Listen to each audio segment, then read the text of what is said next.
Hello there folks, and welcome to the Best of Salute 2026. This is our massive video where myself and Jerry have been walking around the entire halls here at the XL Centre, showing you off all the best participation games and more that we found here at the event. So without further ado, let's dive in and find out what we found here at the show. Hello everybody, I'm back here with the Ilford Gaming Club and Ming the Merciless to take a look at what's happening with the Rocketeer's Guide to Rocket Ships, which we spotted last year and already looked pretty cool, and now things seem to have gone apace. So can you tell us what's happening and where we're at? Right, where we are at now is at UK Games Expo, which is happening on the 29th, the 30th and the 31st of May, is when I will be launching the Kickstarter. And you'll get 7 races now, instead of the promised 5, there'll be 7 races. There'll be the full set of rules, which will be available for free, and all the models will be on the Kickstarter. But as I said, you can download the PDF for free. There'll also be a link to go and order a hard copy. So if you want a full colour, all singing, dancing version, the hard copy is available as well. But there'll be 7 races, and the Kickstarter launches at UK Games Expo. And do you want to tell us a bit about how the game works then for people at home who maybe didn't see us chatting last year? Right. Essentially, it's you could call this a skirmish level game. It's 6 to 8 ships per side, but a lot of the detail is in the movement, the manoeuvring, the out-manoeuvring and out-deploying each other. So it's not just a slow approach. In fact, if you are sitting at your table on your chair by the 3rd turn, you're not going to reach your rocket ship, because it will be the other end of the table. So you'll be getting up, you'll be walking around. The game is designed to have simple, elegant mathematics, and it turns a lot of things on its head. For example, the initiative sequence is simultaneously I go, you go, and not. Okay. So that sounds intriguing. How is it both? right. So the way the game works is the fastest rocket ships move first. They move first, they act first, and they shoot first. So if your entire fleet is going at speed 12, and your opponent decides he's going to mooch along at speed 6, all your rocket ships are going to move first and shoot first. So therefore it's I go, you go. However, if you're both coming in at speed 12, I move a 12, you move a 12, I move a 12, you move a 12. Okay. So there's no alternating activation, but then it's also tied to the speed of the fleet. Yes, so the immortal line from Star Wars is accelerate to attack speed. Yeah. Well, that matters in this game. You accelerate to attack speed, you hit him first, and you hit him where it hurts. So, and the maths for the game are simple. Everything is recorded on the console sheet. So I'm trying to avoid tables as much as possible, except there is an amusing table for the gizmo that goes bing. Once a turn, you press the gizmo, it goes bing, and a strange effect happens on the table. It's certainly one way of doing it. Never press a button that goes bing. But you have to. It'd be rude not to. So the game also builds. We start off with 3 scenarios in space, then we do 3 scenarios in an atmosphere, and then we do 3 scenarios in the Phantom Zone. And each scenario will add another layer. So the basic space game is just that. But when you get to scenario, the 3rd set of scenarios, you add in Rocketeers who will blast across from other ships. However, the real lunacy happens when you've read all 9 scenarios and you go to the section that says The Hero's Guide to Daring Do, because you have got 12 heroes, all different types. So you have the princess, you have the supervillain, you have the admiral. They all do different things, but they have their own agenda. So they will do things that your battle plan doesn't account for. So the villain will go and find the princess's rocket ship and steal her. The hero will look for the damsel and rescue her, and you have no choice. So the heroes the characters will chaos and mayhem. Yeah, people playing to type, which I think is an important part anyway. Yeah. And it's a D10 based system at its core. Yes, at its core, the D10 is used in a multiple set of ways. So it's used to hit and penetrate. So you take the target's force field, you ascertain a value, you roll a D10. If you roll a 1 or 2 or you fail, you've missed. If you hit, you penetrate and you do damage immediately. There's no additional roll for toughness or anything else. It's too devastating for that. So you hit your damage. The D6 gives you variable damage. So, for example, the Death Ray will do D6 damage on impact if it gets through, as it burns into the ship, it'll do a further D3. So, that's Sort of a diminishing returns as it bores through. yes. So that's the D6. That's the only 2 dice you'll need in here, and it's got to be kept simple because the tactic is actually on the battlefield itself, outmaneuvering. And I don't want you looking up charts or having complicated manners. Everything's on the console, and that's all you need. And the rules are very simple and intuitive. In fact, by turn 3, you don't really need the rules. So, but I'd like you to buy them anyway. Well, I mean, people always like to have books on the shelves. So, launching for UK Games Expo, but you're part of Ilford Games Club. Do you do playtest sessions, things like that there? Yes, I have. They're all corralled into helping me with playtests. And Ilford Wargames meet on a Sunday from 12 o'clock till 6 p.m. And we play this and other variations of this, which I've written. But we do the list is too long to list all the games that we do. We do everything there. There you go. Well, if you're in the area of Ilford and you want to check this out, definitely keep your eye out for it. Or down the line, come end of May, end of June, look for the Kickstarter and see whether or not you're going to take to the stars with the rocket ships. We're going to push on and see what else there is here at Salute. Hello there, folks, and we're here with Phil and Kirsty, and this is Ludus Vulpes, which is gaming foxes, which is very cool. I like that. And this is, okay, when I first saw this, I was like, okay, weird, wonderful, colourful, got to come and check out what this is. So could you tell us a little bit about sort of what the game is, what the vibes are and all that kind of thing, and sort of how it works? So the game, it's a game called Fresh Sphere. We've been working on it for way too long now, but we thought we'd take a plunge and bring it here, and we wanted to do, we got 2 boards. We've got a sci-fi one over there. This is the fantasy one where Kirsty's created this kind of goddess sort of entombed in the earth, and the crows on this side are trying to steal a tear from the goddess's eyes, and the girls on the other side are trying to defend. And the way the game works, each of the characters in the game activates off this activation ladder, so it's non-sequential activation. So at the moment, the number 2 on this team is going to activate. Every action's got a delay characteristic, which tells you how far up the ladder it's going to go before that character then gets to activate again. Oh, okay. And if you're on the same row of the ladder, you activate left to right, so 2 and then 4 and so on and so forth. Okay. So you can end up with like really sort of strange patterns emerging, but also you like some of any ranged attack will pin the character it's targeting a little bit, so that will delay them more on the ladder. Yeah. So you can manage your opponent's miniatures by really sort of hitting the pins and hitting the delays. But we've also got some powerful spellcasters here.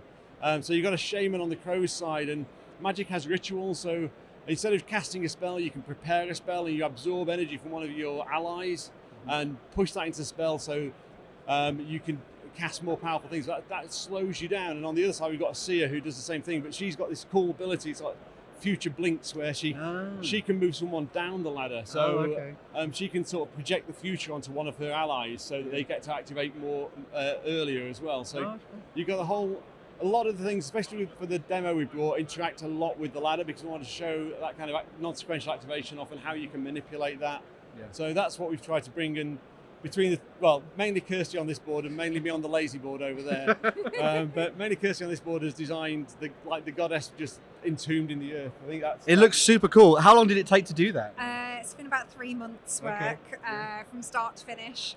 She's actually life size as well. She's the same height as me. Oh wow! Yeah, we tried to make sure she was like realistic as possible. And Kirsty's it's not taken. tall. No, I'm not. I'm 5'1", so yeah, that explains a lot. But I know there's a lot of like sci-fi and war, and I just wanted to bring a different vibe to it, and hopefully, a bit more colourful. bright, colourful. And I had this idea of me wanting to have a river or a waterfall, and Phil was like, "No, that's way too much work," and I was like, "I am going to make it work."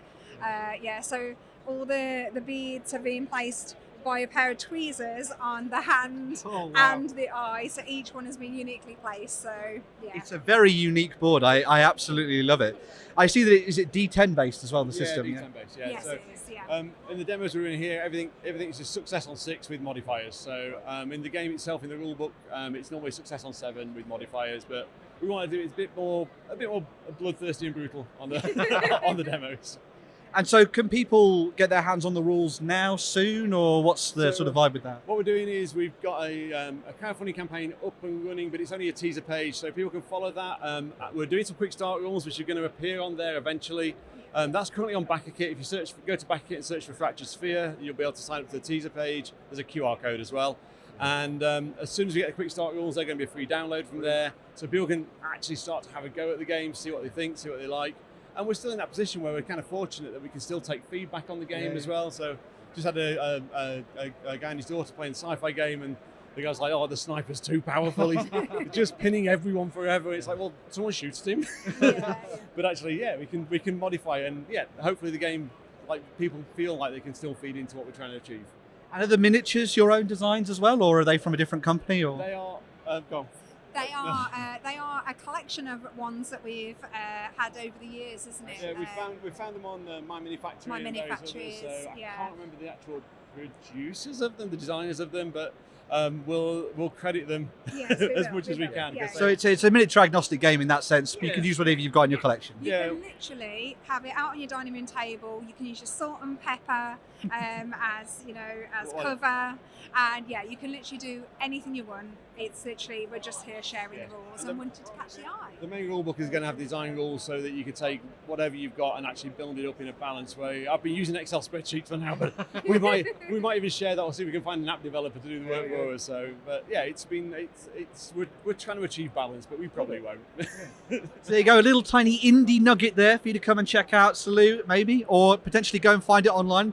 As you can see, we had the QR code there on camera, so you can always grab that and see what it's like and see what you think for yourself. Fractured Sphere. Sounds awesome. Lovely table. Fantastic. So thank you very much for talking to us. And we're going to go check out some more tables. See you in a minute. Enjoy. All right, I'm back here at Salute at another table, and I'm checking out Simon's magnificent 40k board. Who are you and where are you from? We'll start with that. Right, so we're here from Tunbridge Wargaming Society in Kent, and I'm here with my son, and we're expecting 2 more people to arrive, but they've not made it yet. They're on their way. So we're playing 40k here. We're playing an older edition. It's 3rd edition from the 90s, but we've got a lot of modern miniatures. We've actually got some modern 30k era Death Guard miniatures in the corner over there, but we're finding all the old rules to use, and it's what we do a lot. We really enjoy it. Yeah. Well, that was one of the first things I noticed after noticing things like the Warhound on the table was the 3rd edition rulebook cover there. Did you go with 3rd edition because it's better for massed battle, or is it just more familiar, or? So when my son here was old enough, and he turned 9 and was old enough to start playing, I looked around at the different editions. 8th edition had just dropped. Tried that, wasn't a massive fan. Tried 4th edition for a bit, and then went back to 3rd and settled on that. And we've probably played over 200 games since then of 3rd edition. Find it really fast, it suits us. Amazingly balanced between the armies. You can download most of the army lists as PDFs or pick the books up on eBay. It's just a really, really great game, as well as having the nostalgia factor as well. It's strange to think that 3rd edition is now a retro game for a lot of people who may or may not have come across it before.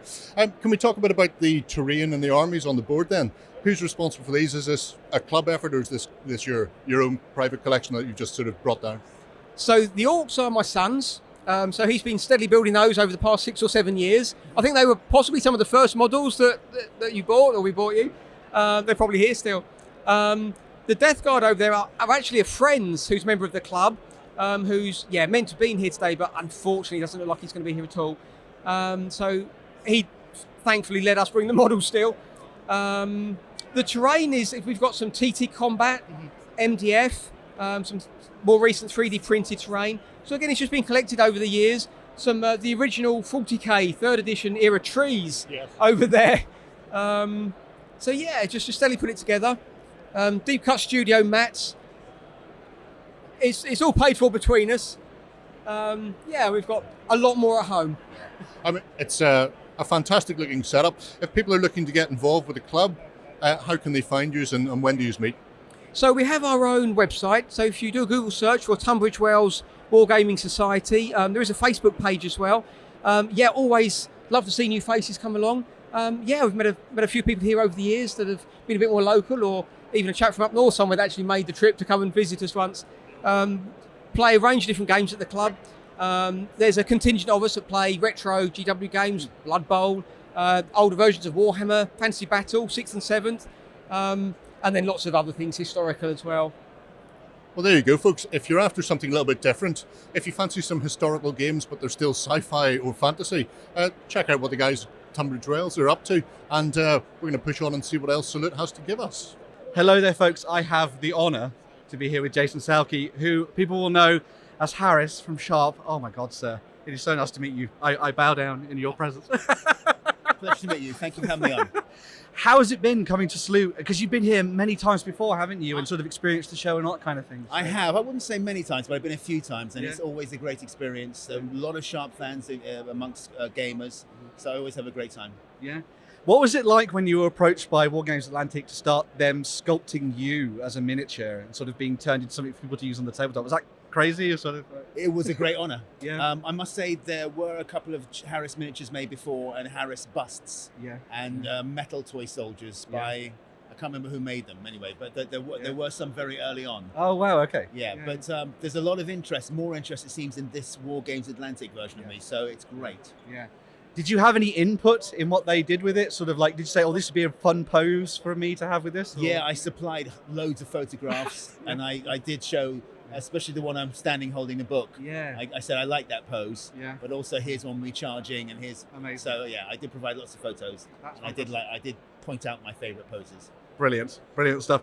So, I mean, what was it like filming Sharp back in the day? Because it seems like it was a lot of fun, but it was obviously probably quite grueling as well, I'd imagine, too, at the Yeah. same time. So. Well, we were filming in the newly broken up Soviet Union, yeah. Ukraine's Crimea.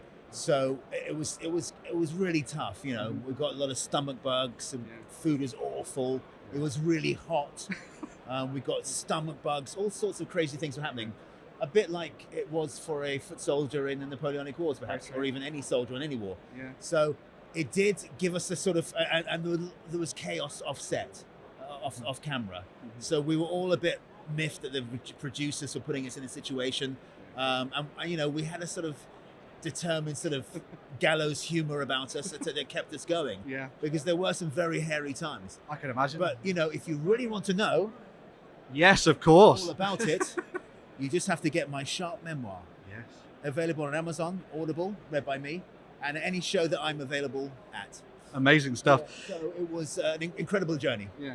I will say, a lot of people will probably ask you this question, but did you have a favourite episode of Sharp that you just loved more than any of the others, or is the one that maybe you liked at the time and then it sort of like faded away, and then another one sort of snuck in around the corner? Or No, not really. I always have favourites, and they are the first two yeah, and Honour of the second year. Maybe the whole first two series apart from Company. yeah, Of course, Sharp's Sword and Sharp's Mission were really good for me in terms of character development and part of the story. Yeah. So I do have a special place in my heart for them. But when it was all 5 chosen men running around with Sharp and Harper, those are the best moments for me.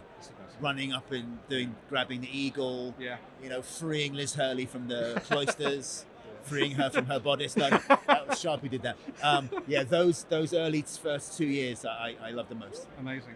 So, I mean, obviously you have the miniature and you've had the bust and things like that. Are you a bit of a painter yourself, or is it something you don't go by? Or I don't. I used to paint Airfix aeroplanes in the 70s when I was a kid, but that was it. No, I'd be a rubbish painter. I would be. You'll get someone else to paint your version of Yeah, Harris from Wargames yes. Atlantic. Yeah.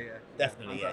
Well, thank you very much for talking to me. Obviously, the Sharp range is expanding from Wargames Atlantic. We've already had Sharp and Harper, and now Harris is coming out very soon as well. The rest of the Chosen Men will definitely be there. And there's a game coming out next year, I think, as well, which is very right. cool. Thank you very much once again. And yeah, we'll be back with more videos from Salute very soon. See you in a minute. Hello, everybody. I'm here with Ken, the Yarkshire Gamer. Hi, how are you doing? All right? I'm not too bad at all. You've got a fantastic spread on once again this year. Do you want to tell people what is in front of us here? Because there's an awful lot of pike and shot. Yeah, this is 28 mil Italian Wars, and this is a kind of a what-if battle from 1499. The Siege of Forlì, when Cesare Borgia, his daddy the Pope, had lent him a lot of money to buy lots of mercenary troops. He went off to invest the city of Forlì, where Caterina Sforza was, and in real life he captured the city. But in this game, we're simulating if Catherine Swartzer had raised a mercenary army to save her city, and this is the battle taking place in the outskirts. It's an impressive display once again, and I know your collection is ridiculous. How much of this is yours, or have you had to draft anybody else in to help you? Approximately 2/3 of this is mine. The French are from a chap called Harry, who is 82 now, bless him, and he's no longer able to come out to Wargame shows and what have you. So we take his figures around the country and show them off and send him photographs, and he's really happy with that. And the slightly lighter bases on the Swartzer right side is from my friend Ian, who's over there in conversation, and then the rest of them are mine. I mean, it's a thing of joy to see big battles being put on. Skirmish games seem to get so much of the current zeitgeist. Everybody goes, oh, skirmish, it's so easy to play, you don't need many miniatures. But for me, wargaming has and always will be the spectacle of mass battles, rank and file. And I think this is something that you do incredibly well. What rule set are you using with this?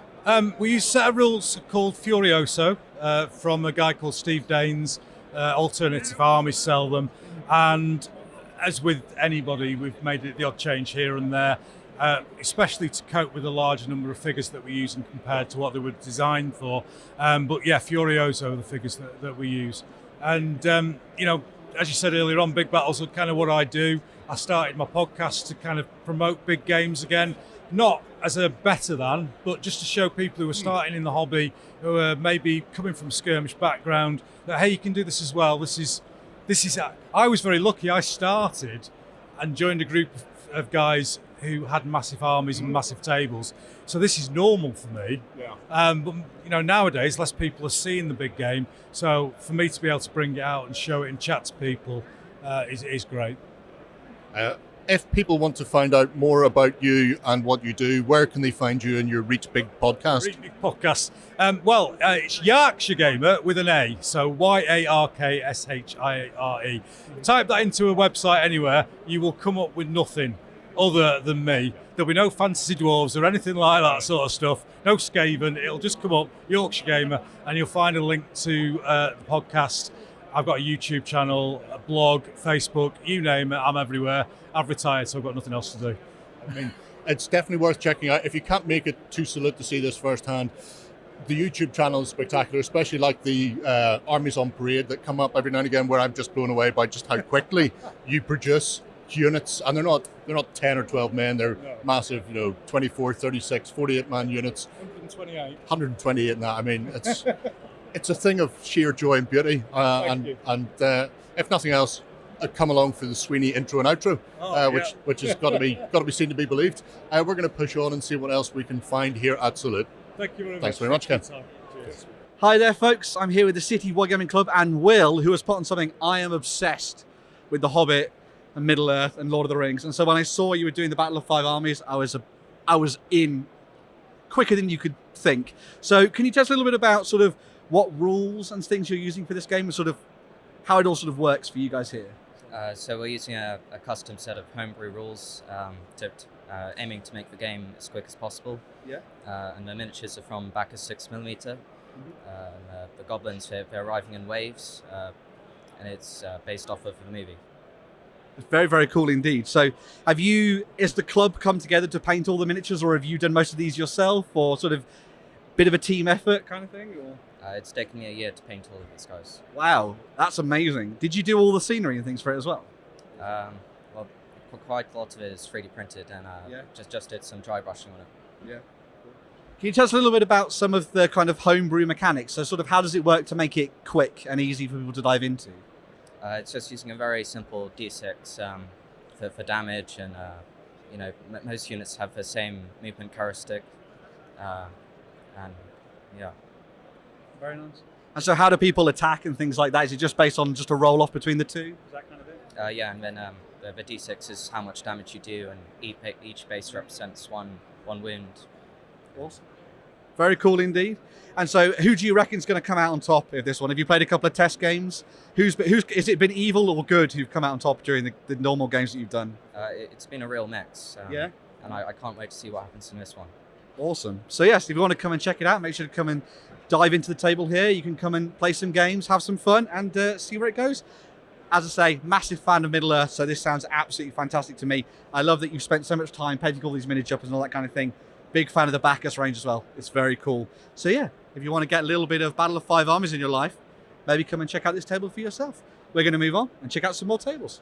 Hello everybody, I'm here with Fred and Colin to talk about the Little Bighorn and this spectacular spread that's been put on now. I was told, Fred, that you're responsible for the idea, so do you want to tell us a bit about where this came from and what we're looking at? Well, yeah, we had the idea of doing it because it's a fantastic scenario. Obviously, the cavalry are going to lose every time, but it's the style you lose in. And visually, we thought, great, with a lot of TPs, a lot of character Indians, and the cavalry. Yeah, we just thought it was a good game to go.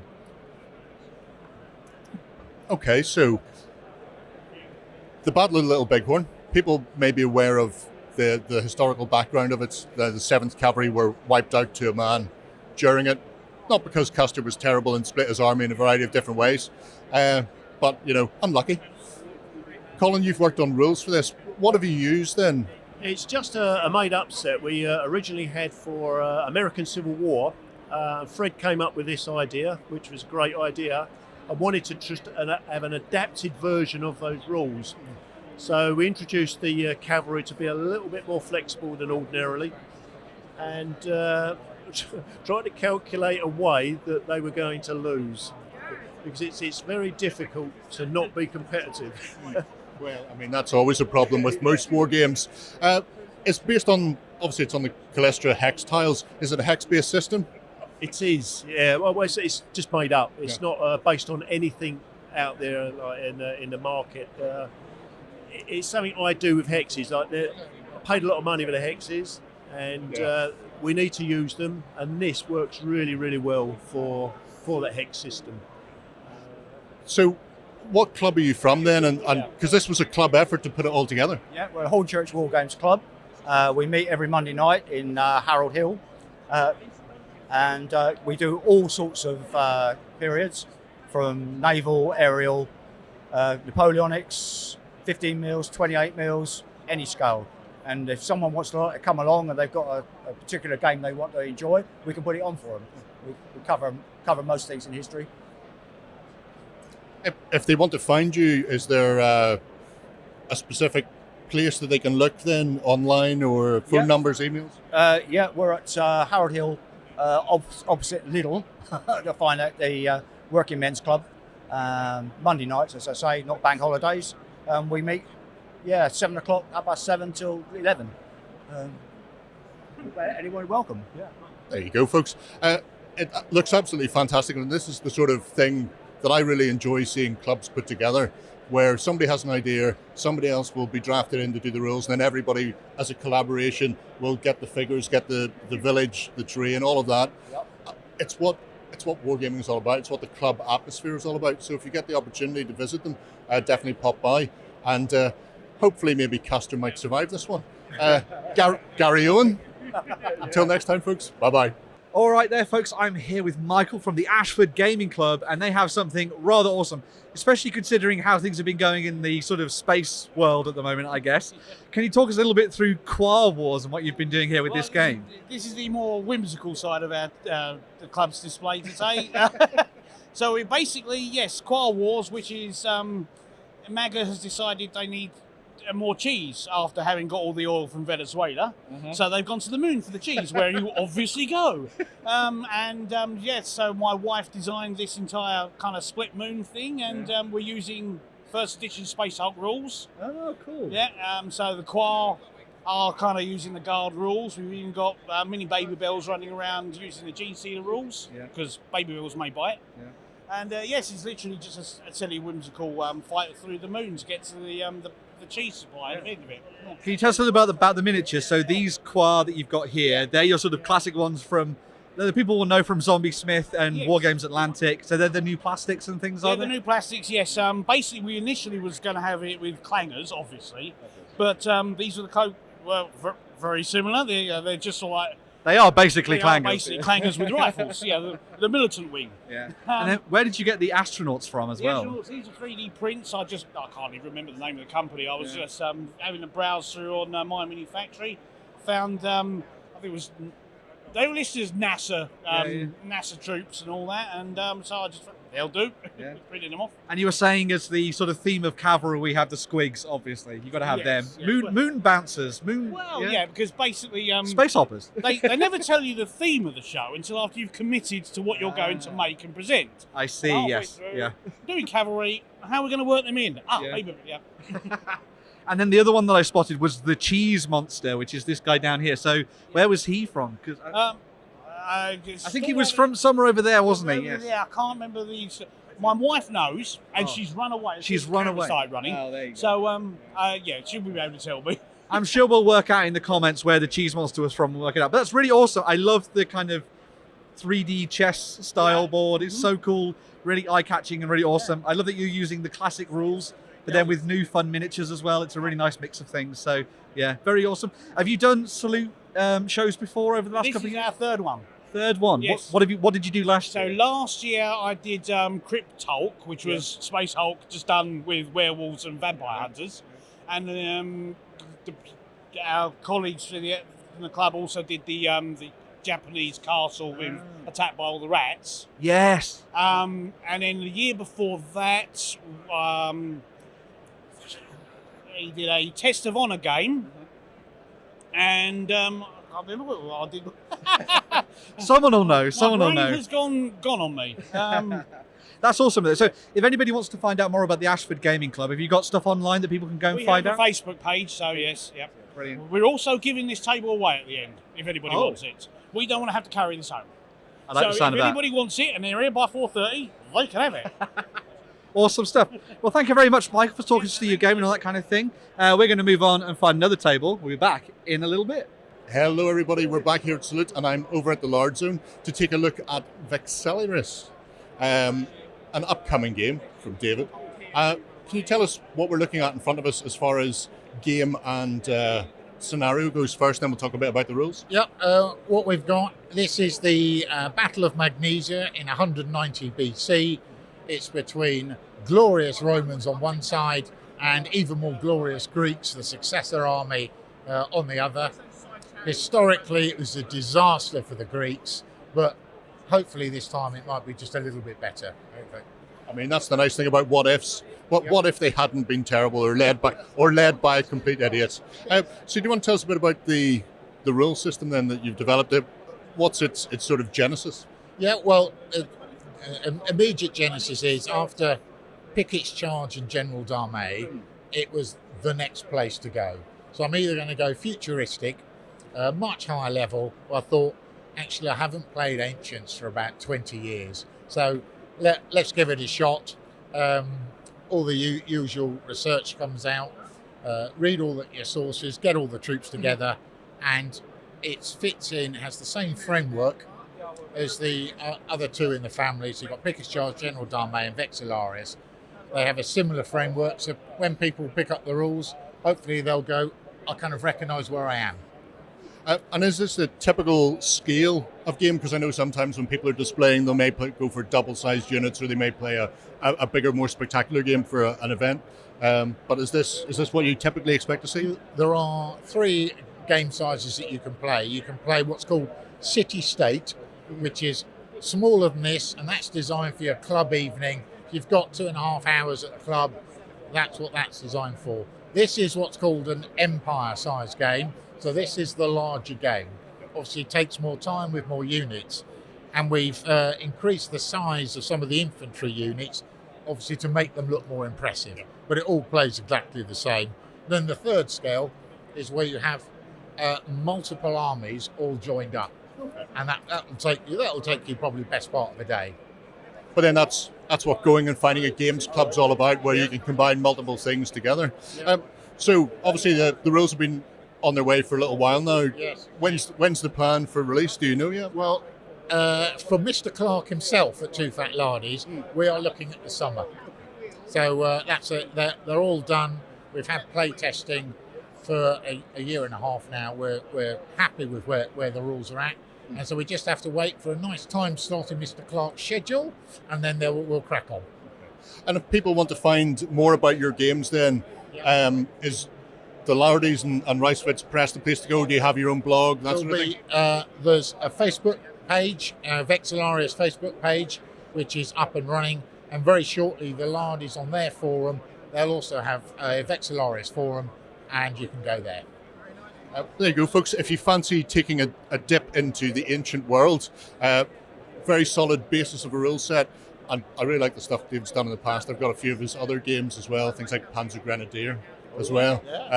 There's some really interesting adaptations and rules that he includes, so it's worth checking out them, picking them up, and embrace the ancient world.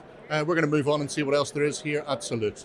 Hello there, folks. I have found another Ben. There's a Ben behind the camera, there's a Ben here, and there's a Ben here. So, Ben, you're going to tell us a little bit about SPRU, which is kind of cool. I've heard a lot of rumours about this online, people talking about it, the convention, that kind of thing. Can you tell us what SPRU is all about for those who are uninitiated? Yeah, certainly. So one of the core thoughts behind SPRU and what really picked it up was that this idea that there's a lot of people doing hobby stuff in their garden shed, on Instagram, there's just so many people doing cool stuff. Yeah. And understandably, a lot of conventions have a table fee of a couple of £100, which a lot of people can do, but a lot of people can't. So where SPRU comes in is that SPRU is a convention where the vendors aren't paying any table fees because they are small fry. Okay. They're people who have a game, they've designed their garden shed, they're maybe just about to do a Kickstarter, maybe they're an Instagram artist and so on, but they don't have that kind of core following yet. And so I think the best way to summarize SPRU would be that if you can think of wargaming as like a garden, SPRU is what happens when you lift the rock and see all the creepy crawlies crawling underneath. I love that. That's cool. And I've been very, very lucky to have been supported a lot by Bad Korner Games, Planet Smasher Games. They're involved as well. But also, so when you come to SPRU, you'll see these known people that are supporting it. But also, I guarantee you'll meet a load of weirdos you've never met before, but are good artists. They have great games coming out. You would never have seen them otherwise, and that's what SPRU does. Because hopefully the people who are behind a table at SPRU in a couple of years can be behind a table at Salute and ChillCon and all the others. I love that philosophy. That's really awesome. So for those people who want to come to SPRU, when is SPRU? When can they sort of dive in? Yeah, sure. So SPRU is happening in Nottingham in the Albert Hall on Saturday the 26th of September this year. So it's just under 6 months away. Tickets are on sale. Absolutely fine. The venue's quite bespoke, much smaller than Salute. There's going to be about 500 to 600 tickets on sale. Bijou, some might say. Bijou, indeed, Bijou. SPRU is a Bijou convention, and the whole point is that 500 to 600 people, because it's to kind of keep things compact and keep these manageable. Because there's only me and one or two others planning this, and we're hoping to do something. If someone was coming along to SPRU and you were like, because obviously you love everyone who's coming to SPRU, but if there was one you were like, but like this is like super cool, you need to see this, what would it be? I know I'm putting you on the spot, but so I'm going to put it down to a couple of things, as not just an up and coming game, but in a way the kind of person that specifically SPRU is supporting. And that would be a game called Tommy Gun. Now Tommy Gun, I don't even think has much of a presence outside of a Discord server. I think you can find it online. But the guy who designed it, a guy called Fergus, he did it alongside university as a hobby. And it's great. It's got legs. It's a valid game, and it's getting there, and it's building up, and he's got a following, and he's making models, and he's doing cool stuff. Just him as a hobby. And he's going to have a table at Salute showing off his game. And I think he is the perfect example of what SPRU is. Just someone who just has a passion for it that I can now put on a platform and show off. That sounds amazing. I think a lot of people need to. This is going to sound great. People need to go to SPRU and check it out for themselves. I thought that was pretty good. It was fantastic. 10 out of 10. Love it. Thank you very much for talking to me about SPRU, Ben. That's fantastic. We might actually be able to even sneak away in a little second to check out a game that is going to be at SPRU. Correct. Yeah. In fact, so the guy that's on the same table right next to me, this is Buff this 215141. Can't remember what it is. I should know this. One of those days. Yeah, exactly. But yeah, this guy is going to be at SPRU showing his game. It's an up-and-coming Kickstarter. He's designed it himself, one-man band. Perfect example of the kind of SPRU platform. So hopefully, he'll tell you all about it. And extol the virtues of indie wargaming. Give us 1 second and we'll check it out. So we were just talking to Ben about SPRU Con and what they're doing with that. I'm also now talking with Matt from Protagonist Games about a game that's going to be at SPRU which is Buff This 2141. Can you tell us a bit about it? Because it looks psychedelic and awesome, which is two of the best things in the world, right? Thank you very much. Yeah, it's so neon gutter is kind of the aesthetic. Oh, I love the sound of that already. The 5-word elevator pitch is brutally dynamic single model combat. Okay. Essentially, you have 2 players, each with a single model. The game is played on a 1 foot by 2 foot board. Games tend to last about 30 minutes. Okay. There's no list building, so what you see is what you get. Isn't applicable here, giving the modeler complete creative freedom, because they can have a brick or a water pistol or a magnum, right? So with no list building, the variation comes from the model cards and the model stats. Both models start with exactly the same stats, and in the game, they acquire buff tokens, which are numbered, and those are used to buff their stats and modify the rolls and the outcomes. Essentially, the overall sort of vibe that I was trying to capture with this was the end of a 90s action movie. Love it already. It's so cool. The bad guy, the good guy, they're in a construction site. The stakes are high. The synth music starts playing. Yeah, exactly. Fall damage is brutal, right? So it is quite a brutal game, but I think this is what I wanted to capture. I wanted it to be short, right? So I wanted it to be, you could fit in multiple games within an evening.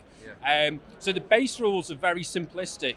There are rules that come into play within the campaign, but can also be used to load out your character before you start. And this is where there is an element of list building, if you like. So if people do like that way of playing, they can lean into it.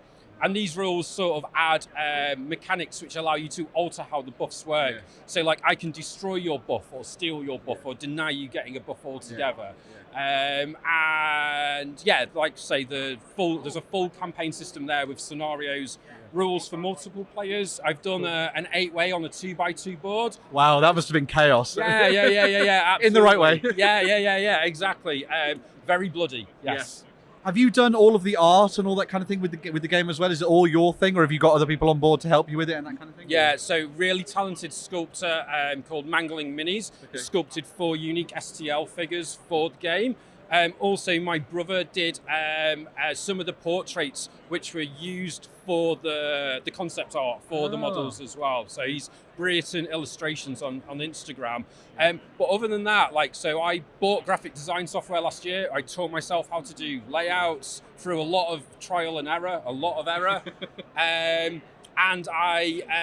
the art direction that I used was primarily using mashed up STL files as a base, and then editing them into just like this.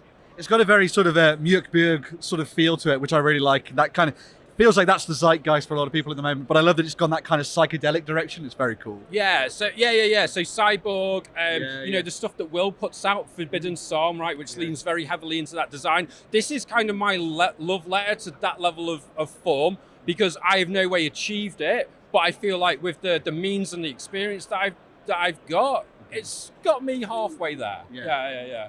And so you're going to be at SPRU showing this all off and things like that. Are you planning what's the sort of overall plan for Buff This 2141 in the future? Is it going to be available digitally, physically, all that kind of thing, with miniatures, without, that kind of stuff? So. Yeah, absolutely. So the rules are available for free right now on itch.io. Brilliant. I'm here today promoting the Kickstarter that's going to launch on the 19th of May.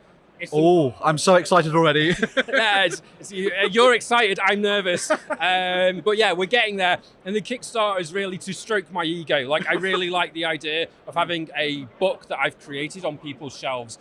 So the Kickstarter is going to include both digital and physical format of the rules and the STLs for the tokens and the miniatures. There's going to be a player book version, which is going to be wire bound, so you can flip it stays on the page. There's going to be a collector book edition as well, which is going to be the hardback version, so nice matte laminate finish, etc.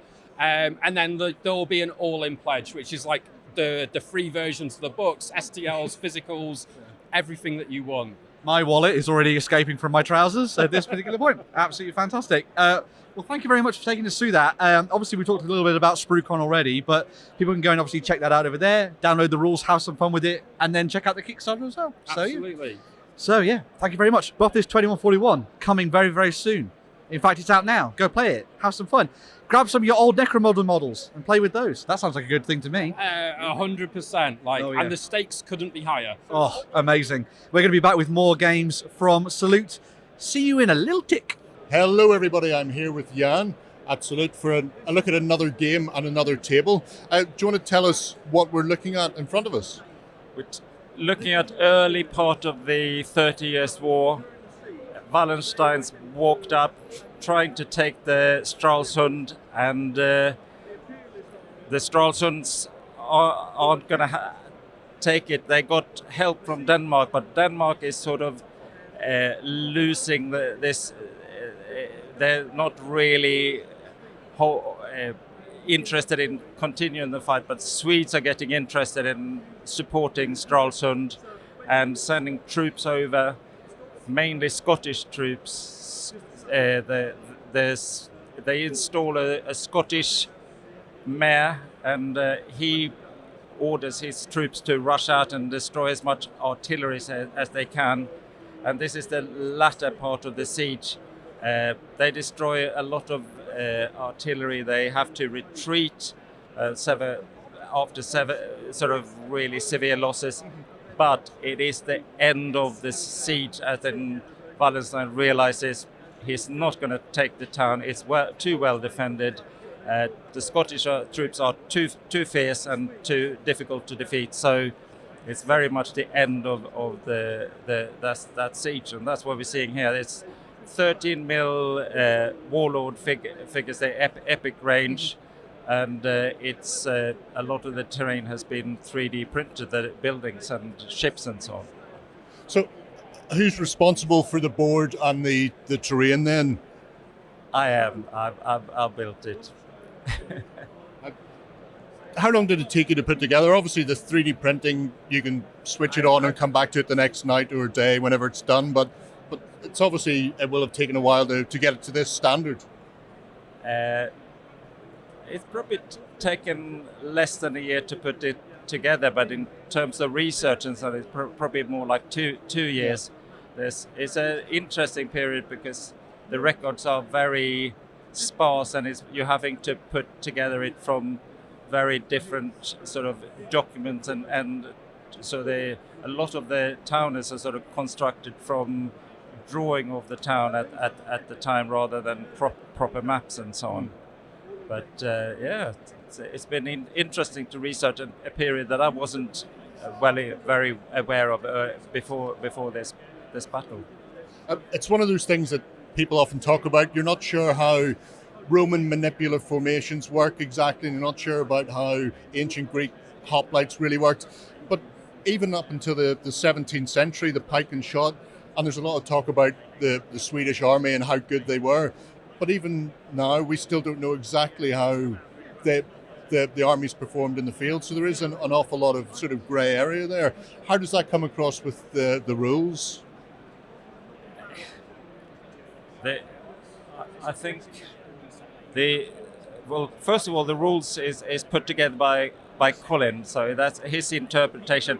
It's basically, we know they rushed out. We know it's not a traditional field battle. It's a skirmish more than anything. So we've just accommodated that with rules that allows it to be quite a quick action that's not going to take all day to recreate.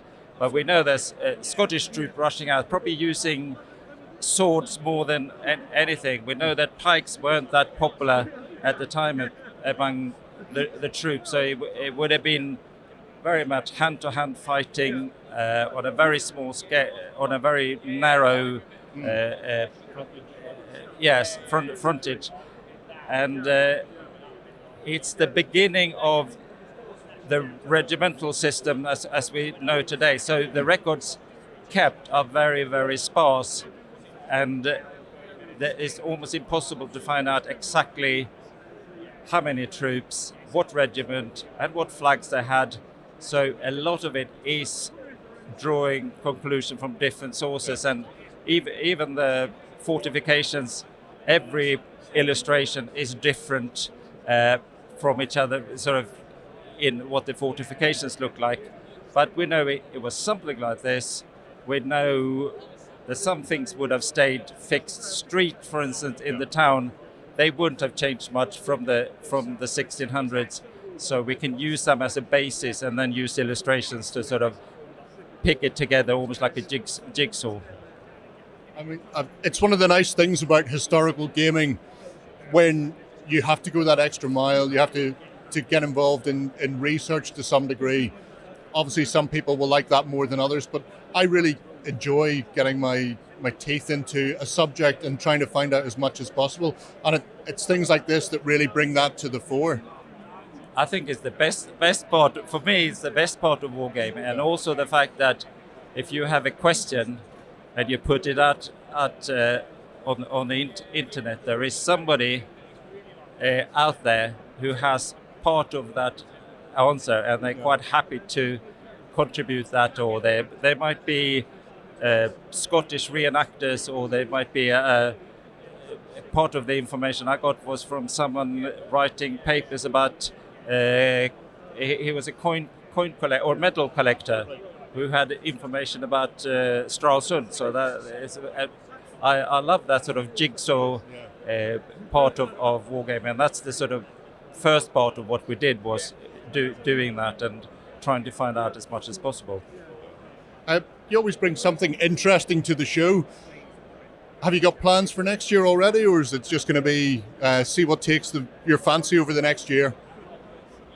I've promised myself not to get involved with the project straight away and see what I've done. This is my 8th Salute show, and it might be good to have a little break before the next one. We'll see. But this is a lovely one, and it looks like a good show as well. Yeah. Well, there you go, folks. Wargaming is more than just pushing toy soldiers around. It can be a little window into history and a bit of detective work as well. We're going to push on and see what else there is here at Salute. Hi there, folks. I'm here with Mark from the Society of Ancients, and you guys have got an amazing Ancients, who would have thought it, table to set up. You're part of the display team, I've been told. So you're like the red arrows of the Society of Ancients, which is very cool. Can you tell us a little bit about the kind of game that you set up here, what the setting is, what's happening at this particular moment, and also what rules you're using for the game as well? That would be really fun. We're using Impetus 2, which is actually written by an Italian author and is translated into English. The battle we're fighting today is Second Mantineer, and so it's the Thebans with Epimendos with the Theban sacred band, and he's deployed in a deep formation. Similar to like a hammerhead, trying to smash the Spartan right flank, which in our battle today he has just done. The Spartan general dying. In the historical event, Epimendes actually died in the battle. So although he actually won, he lost the war. How much research goes into setting up one of these games to then bring to something like Salute? Do you spend a lot of time going back through the historical texts and that kind of thing? We have utilised Phil Sabin's Lost Battles as he's actually pulled quite a lot of research together. So we've translated his findings from his book into using Impetus 2, and that's how we've set the battle up. Where the troops we've accumulated over numerous years. I was about to say, where did you get the miniatures from? Because they're very cool. So, most of the Spartans are actually myself, and the Thebans are Eric over there. And I suppose between us, we've probably got quite a few tens of thousands of figures, not only covering the ancient period, but also other periods as well. Have you run this game before as well, or is this the first time? We tested this probably 3 or 4 times recently, but we actually did it for Society of Ancients Battle Day. I think it was 2 years ago. Where we fought the same battle then. If people want to come and find out a little bit more about the Society of Ancients and what you do, can they find you online and things like that? Yes, certainly. If they type in Society of Ancients, we've got our own website, and there is a forum there as well. There's an annual membership and we produce a bi-monthly magazine, which is been going since I think sort of the late 1960s. Oh, wow. So the society has been established for a long time. And where are you based as well? Sorry. Our personal team that we're putting on the game today, we're based in the Hastings, East Sussex area. So we game on a regular basis. So anybody who sort of wants to come along and join, quite welcome to do so. And you were saying, did you say something about academic? Do you get a lot of people coming to join in and have some fun with it and things like that? Oh yeah, definitely. I mean, that's the main point of the game. But the hobby itself of wargaming, I always say it's a hobby for life. Yes. It's a passion, and there are so many aspects to the hobby. And there's the research, there's the painting, there's the gaming, and everybody has their own bent on what does it for them, as it were. So so. Thank you very much, Mark, for talking us through that. It absolutely seems people are really enjoying it, diving in and having some fun with it. We've had a lot of interest this morning, so we've had quite a few people joining in as well. So I think more people are getting into Ancients now than they used to, I think. I think Ancients are on the revival, I think. So I think it's a good historical gaming is we need to promote it as much as we can, I think. So on the up. So yeah, make sure to check out the Society of Ancients. We'll have some links and down, stuff like that below if you go and check them out. Brilliant battle. Fantastic to talk to you, sir. And yeah, cool stuff. If you're into Ancients, please let us know in the comments. And we're going to move on and find more games to check out here at Salute. Hello, everybody. I'm here with Chris to find out exactly what's going on with this very teeny tiny little man. Yes. So do you want to tell me what we're looking at here and who you are? So this is real-time Wargames. This is predominantly Gareth here and a chap called Bernie, who sadly has had to go to hospital today and has missed Salute for the first time in, 30 years. It's a 10mm Pendragon models. The guys work on a new rule set every year or two. They're all on the website. And there's they're paid by Wargames Vault. You can download them and play them. Not the most fun rule set they've had. I think the best one probably was the Russian Civil War Riverine Combat, just for its sheer nicheness of having river barges fighting each other in Russia in the Civil War, which is what you crave really when having lots of very small models. But this is Jacobites versus Hanoverians. The system is designed to play sort of 3 to 4 games over a day, and as that you have a campaign unfold. As a result, the games can go somewhat predictably, at least to start with, especially here where the Hanoverian player wasn't very adventurous and just got swamped by Scotsmen. Historically, that was a problem for the Scots, as if they won, half the army would desert. But if they didn't win, half the army would desert. If they won, more of the army would desert because they'd be taking all their loot back home.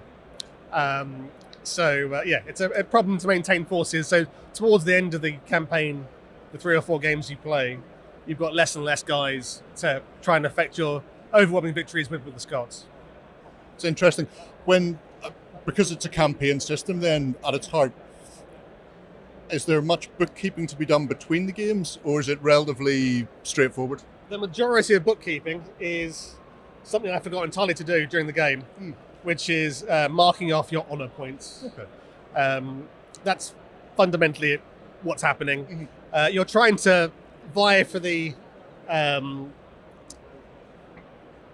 favours over there of Bonnie Prince Charlie. He's off busy visiting some young maiden, as was his wont. No doubt impressing them with his foreign language and similar wiles. But yeah, so the cool thing is remembering your honour. It's quite fun if you have 2 players per side. Unfortunately, we haven't had guys turn up today. Yeah. So it would have been us racing each other effectively to try and be the most dashing, honourable, whatever, giving orders if you're the army commander to undermine your subordinates to make sure that they don't get to the combat first, and all that kind of counterproductive stuff, which the honour system rewards, but the game doesn't at all. I mean, that's nobility for you. Everybody's always trying to one-up their opponents for favour of the higher-ups. Who's responsible then for the miniatures and the setup that we're looking at? So the models are from Pendragon. They're not at Salute. They've got a We're Not at Salute discount, I believe, on their website today. But otherwise, Bernie, who sadly isn't here, churns these things out, like 20 bases an evening. It's just horrendous.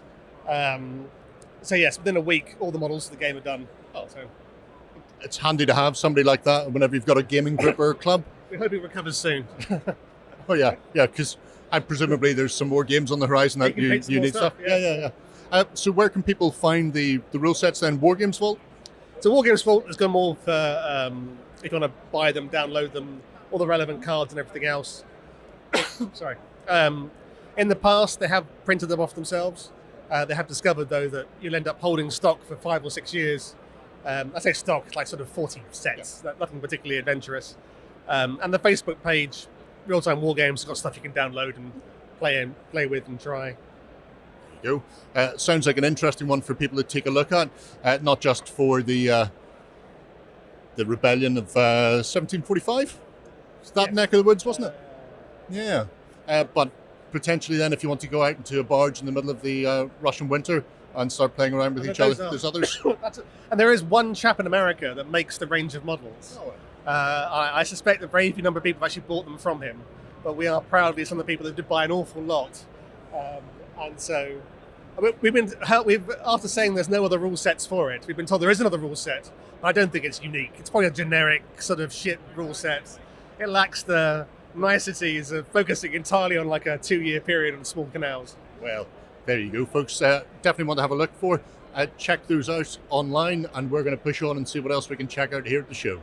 Hi there, folks. I'm here with Marcus from the Maidstone Wargames Society, and you folks have something pretty awesome to check out. You said it's sort of like a little bit of a love letter to Labyrinth, but in a little bit of a twist kind of thing. Can you sort of walk through what this is all about and sort of how it plays and sort of why you wanted to do it, I guess, as well? So. Yes. Well, it's based on a board game Labyrinth, but we've added John Carter of Mars theme to it. So quite a few years ago, while we bought the game for Christmas, my youngest son was about 4 at the time, just got straight into it, won the first game. So we knew it was like a winner to be able to put together and play. And we have done it slightly the same before for Biggles and the Island at the Top of the World at Salute about 5 years ago. But we've added quite a few bits of towers, all the Barsoom miniatures, figures from Etsy for Fantastic Plants and Rocks, and got miniatures from Lucid Eye, Modiphius, Tin Man miniatures in the States, and Bronze Age miniatures in the States. So yeah, all with a Barsoomian theme, and it's worked out really well. Can you talk a little bit through sort of like how the mechanics work for the game and sort of how it sets up? Of course. Let me find. We'll find something. Here we go. So in Labyrinth, you get the 50th tile at the beginning of your turn. You slide that into one of the rows or columns, and it pushes one out, and that's the kind of labyrinth mechanic that makes the maze, if you like. So we do that, and then we've got figures moving around, so they can move as far as they like, just like in Labyrinth.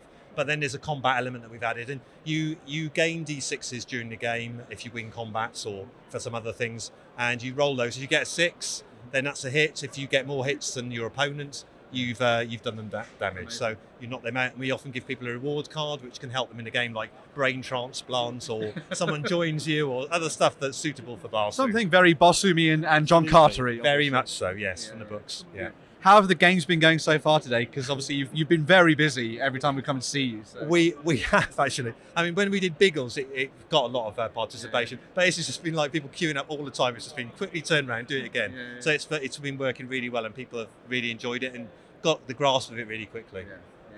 What were some of your favourite miniatures to paint up for it as well? Because obviously there's loads of weird and wonderful things you get from John Carter of Mars and things like that. Well, this is what's it in the States? Tin Man.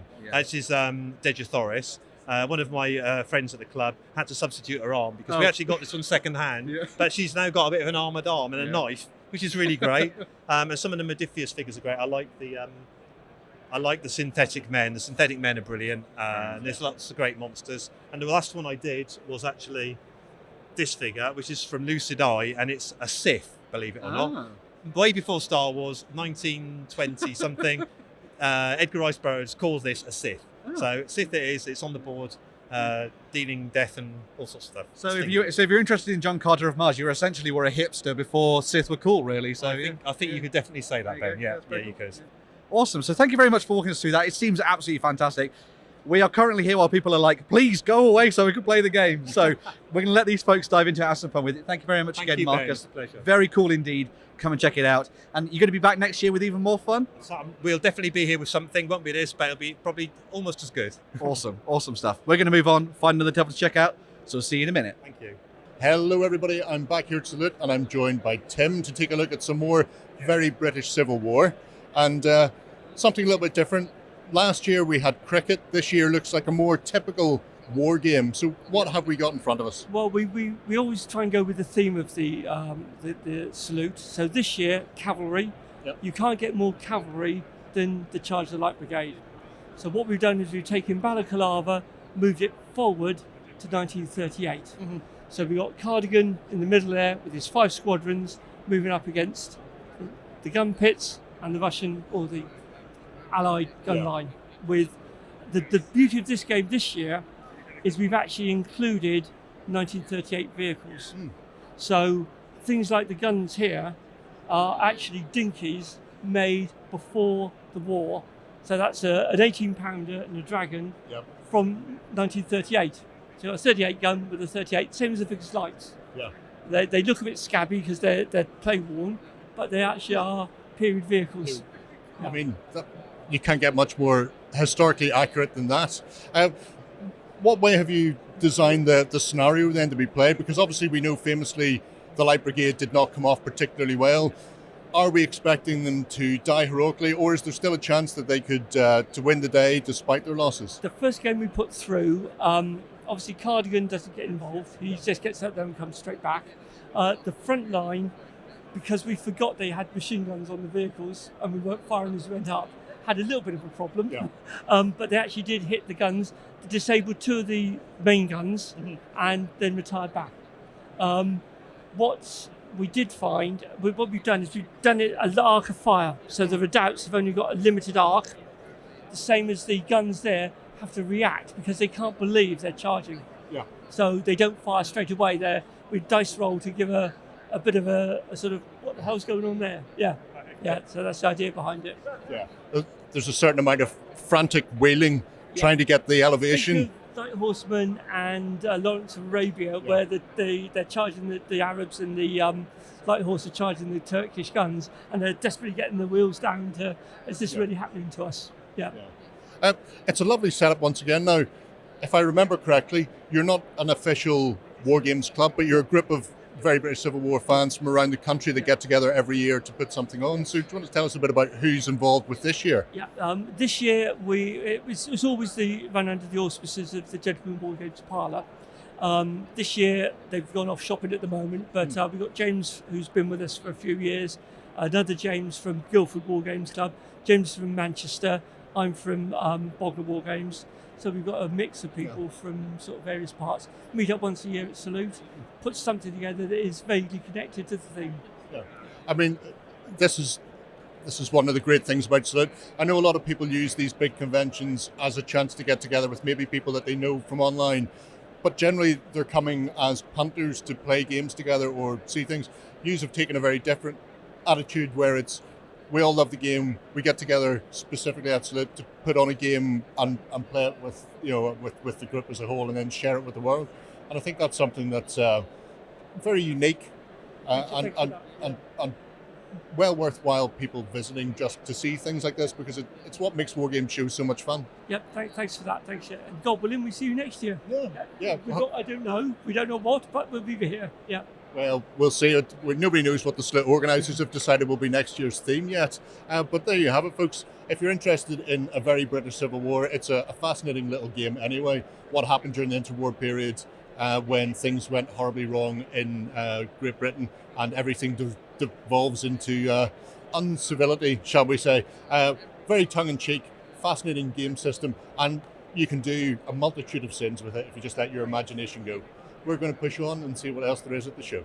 Hello there, folks. We're here with Spectre once again. We always love chatting to you guys every time we come to the show. Big thing for this year is obviously Cosmic Horror, which is on Kickstarter right now. Can you tell folks who aren't aware of the game sort of what it's about and sort of like the vibe behind it and all that kind of thing? Because it's a little bit different from what people might have expected from things like Spectre Operations and stuff. Yeah. So this is like a small-scale skirmish game focused on investigation. Combat's still a thing in it, but it's like more of a decision you have to make. It's a 2x2 up to 4x4 table, sort of 3 to 6 models aside. Completely different Spectre. It's it's like really focused on investigation, horror, that kind of thing, rather than like all-out modern combat. Yeah. I remember what I watched through the quick play video that you folks did, where you're showing off the game mechanics and that kind of thing. And I love how you've managed to bring in all that stuff to do with like the sort of like the main character of that NPC of the scenario, who are sort of like that's the focal point. But then also the other things you've got to do your investigations around, like the cars and the house and that kind of stuff. So you've got a protagonist who's like your main character lead in your assembly. And then you've got like some other subjects. Everyone's got their own like special rules and abilities, but your protagonist is like your main character. And you just like you investigate you've got a major mythos location, which is like the central part of a scenario. When you investigate that, you uncover mythos cards, which you've got a deck of cards that you select before each game. So each player will secretly select like 5 or 6 of those cards, shuffle them up, then during a game you like uncover your cards. Yeah. Each of those can like give you fragments, which are like our currency in the game, or they will like spawn entities. So entities in this are like Shoggoth schools, that kind of thing, and they are not player controlled. Yeah. So they suddenly become a threat to everyone. So it's been really well received. Really enjoyed writing it and making all the models. And as I say, the Kickstarter's going at the moment as well, so when you watch this, you'll be able to dive in and check it out. So there's loads of assemblies to choose from, loads of additional creatures and things that you'll know from Cthulhu mythos and that kind of stuff. There's the special Lovecraft miniature that is now available to buy as part of that as well, isn't it? Because it was like a free thing, and now it's kind of like an add-on, isn't it? So like early bird backers got it for free, but now he's like an additional add-on. And like so, there's loads of different assemblies in there. All of them play the game very differently. You could have like your federal agents who are trying to destroy or suppress knowledge. You've got all of like your usual cults who are trying to awaken their chosen like elder thing.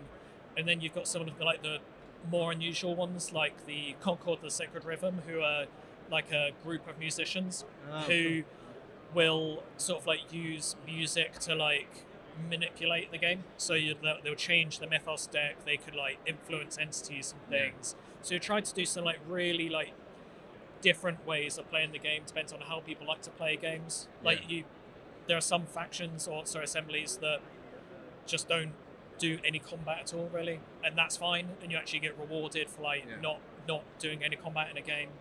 It's really like story driven, heavily like narrative based scenarios with like one-off games, cooperative, competitive or solo play, and there's a link campaign where you can get like experience or injuries. You can like buy new people for your factions and that kind of thing.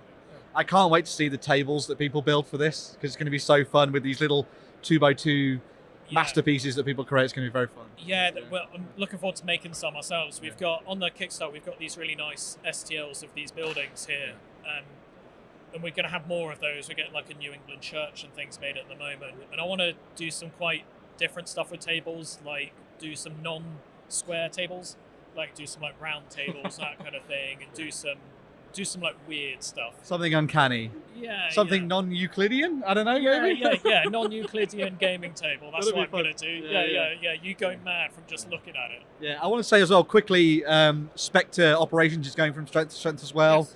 Loads of like fun spin-offs and things you're doing with that at the same time, sort of taking things a little bit in a different sort of pulpy directions for that as well. So, So we've got Outbreak, which is like our zombie expansion, which we kind of did.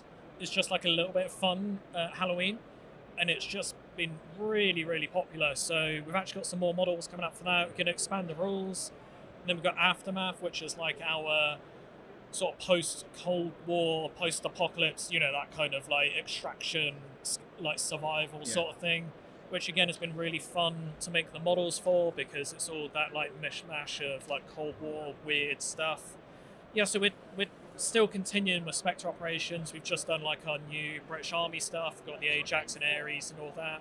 So we're not like forgetting what we've done, but it's just like giving people a bit more variety. We've been really lucky that this is our 12th year trading, like actually at Salute. And we've just been able to do our one thing for 12 years, and we've done it like as well as we can. And even for myself, like, because I make all the models, it's just been nice to do a bit more variety and stuff. But it's all just sort of like part of this sort of expanded company we're building up now. It's amazing. I love what you folks are doing. I think the cosmic horror stuff in particular has been absolutely fascinating to see. I love that you did that kind of like teaser of it sort of last year a little bit and sort of like, oh, here's some things we're making. Yeah. And it was like, nope, we're going full in. We're doing the Kickstarter. It's very, very cool indeed. And as I say, if you've not checked out it on Kickstarter, go and dive in. Get your hands on things like the starter set, the enhanced starter set. There's like models of Cthulhu and Dagon and all that kind of thing as well. So it's super cool, lovely minis. And even interested in something different when it comes to wargaming on the tabletop, definitely check it out. So thank you very much once again. And yeah, we're going to move on. Find more games to check out. Hello, everybody. I'm back here at Salute. I'm joined by Ian from the Continental Wars Society. Wars, not war games. Correct. So, do you want to tell us a bit about who you are and what your group is involved with? Yeah, we're not a Wargames club, although various people think we are, because we put on games. Most of us are wargamers. We're a historical society. Our particular sphere of interest is, with apologies for the very British way of putting it, the armies and wars of the continental powers. France, Germany, Spain, Italy, Russia, everybody across the other side of the channel. Between after the end of the Napoleonic Wars up to the beginning of the First World War. Which, to a British person, probably many people think not much happened. There were hundreds of wars in that period. And we cover not just the conflicts in Europe, but also those of the colonial actions of those powers abroad. So, for instance, in one of our recent newsletters, we've run a series on the Russian army conquering Central Asia, what's now Turkestan, in the 1860s. We meet up each year at Salute and put a demo game on. We've done that since originally it started in the Victorian Military Fair back in the 1990s, which then moved to Salute, and they keep asking us back. But as a group, we communicate through the newsletter, we meet up occasionally outside, we have contacts throughout Europe and the world, as I said, and a small online presence through one of the social media channels, an American one called MeWe, which I administer the community on there. Not a website.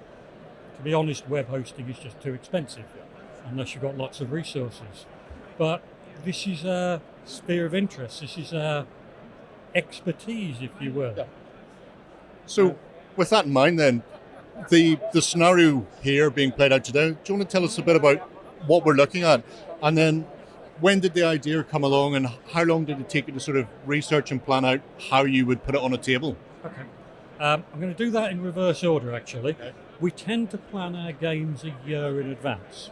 So typically at the end of Salute, we'll be starting to plan our game for the next year.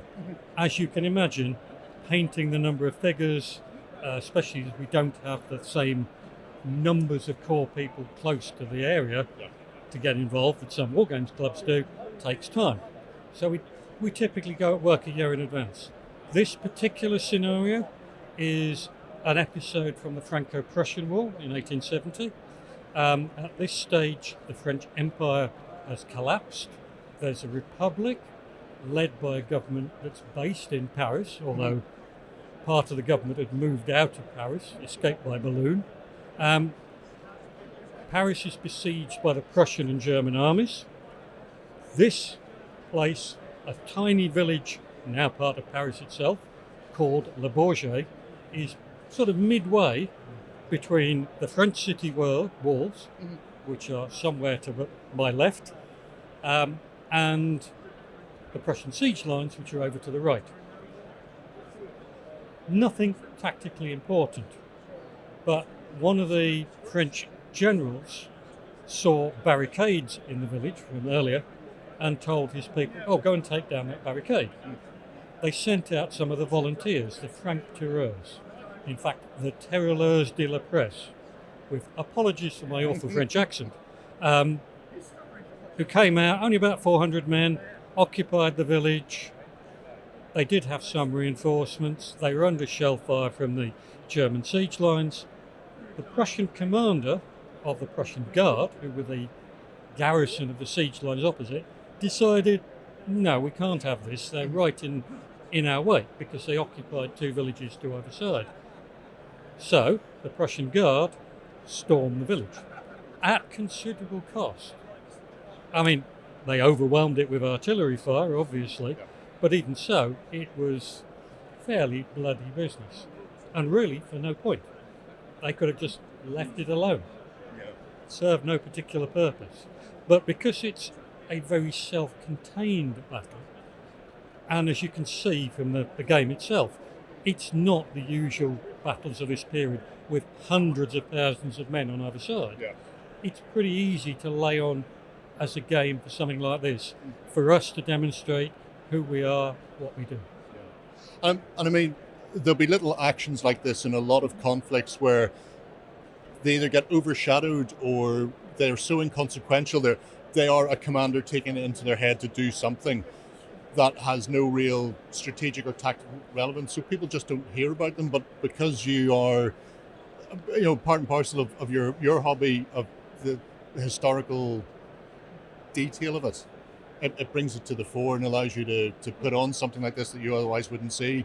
That's exactly why we do it. It's, as you say, particularly wargamers, they will know something about the big battles. They might not know much about the Franco-Prussian War, but they may have heard of the Battle of Sedan. Something like that. We tend to put on some of the smaller, the more obscure stuff. It gets people interested. And some of the small-scale actions leave a lot to be learned from. We've not played it as a game, but for instance, there was a very minor battle in 1864 in the Second Schleswig-Holstein War, where a single Danish company, so only about 70 or 80 men, attacked an even smaller Prussian garrison. The Prussians had breech-loading rifles. And in the space of about 30 minutes, virtually wiped out their Danish attackers. At, if my memory is correct, no loss to themselves. Suddenly, that whole world of war had changed from what you see in big American Civil War battles, men stood up, muzzle-loading rifles, to men who could lie down and fire fast. Yeah, and because of that, the change of warfare, especially Franco-Prussian period, they still have a mindset, a lot of the generals, of a previous era of fighting. They've been trained to fight in that musket line style, and they haven't adapted to the change of technology that's behind it. It's fascinating seeing somebody coming up wargaming from the other point of view. Often a lot of wargamers will be interested in the game, and then the history is something that they either have to deal with or embrace to a certain extent. This, I think, shows the interest of historians coming at wargames then from that sort of the juxtaposition of things. I mean, I think that's what fascinates us about it, because we can look at all of that, apply it, and because our membership, because we are historians as much as wargamers, we will have members whose interests don't involve lots of toy soldiers. One of our late members, who sadly passed away a few years ago, his particular interest was the military music of this period. Oh, nice. Different, but there again, he brought along a cassette, shows how far back I'm going, of some of that military music, and we played it at one of our games. It just got people interested. And I think that's key, and it's a way of bringing people into both hobbies, looking at history and then wargaming as well. Sort of brings a realism to it that people may not think about originally. So you do sell, I suppose, little magazines, pamphlets, that sort of thing about the period? We do have some booklets. Our main channel is our newsletter, which goes to members. So for the membership subscription, you get 4 copies per year, either in paper, which I'm old-fashioned, I still prefer, or as a PDF copy, and that goes out to people in the UK, in Europe, in America, and further. So if people are interested, then contact us, and we can sign you up for that. you will get 4 newsletters per year with lots of things that we hope are of interest in this period. There you go, folks. If you fancy taking a more historically accurate point of view at your wargames, check out the Continental Wars Society. We're going to push on and see what else is here at Salute. Hello there, folks. I'm here with Big Lee. Oh my God, I'm so small. From the Cornwall Wargames Association, and you're back with another amazing game here at Salute this year. Apparently, this is all your fault, I guess. Well, yeah, we were going to have a year off. Okay. And this is what comes of someone going, I don't really want to queue up in the big queue. So maybe we put on something small. Yeah. That is something small. The Battle of Lizard Point, yeah? The Battle off Lizard Point. Off Lizard Point, yes. If you search on Lizard Point, you get another battle very similar about 100 years later. Oh, wow, okay. So this one's in 1637. The setup really for the game is that at the time, the Spanish Dunkirkers, so Spain have Dunkirk and the Spanish Netherlands, had a privateering fleet out of there that was causing mayhem for the Dutch and the English traders.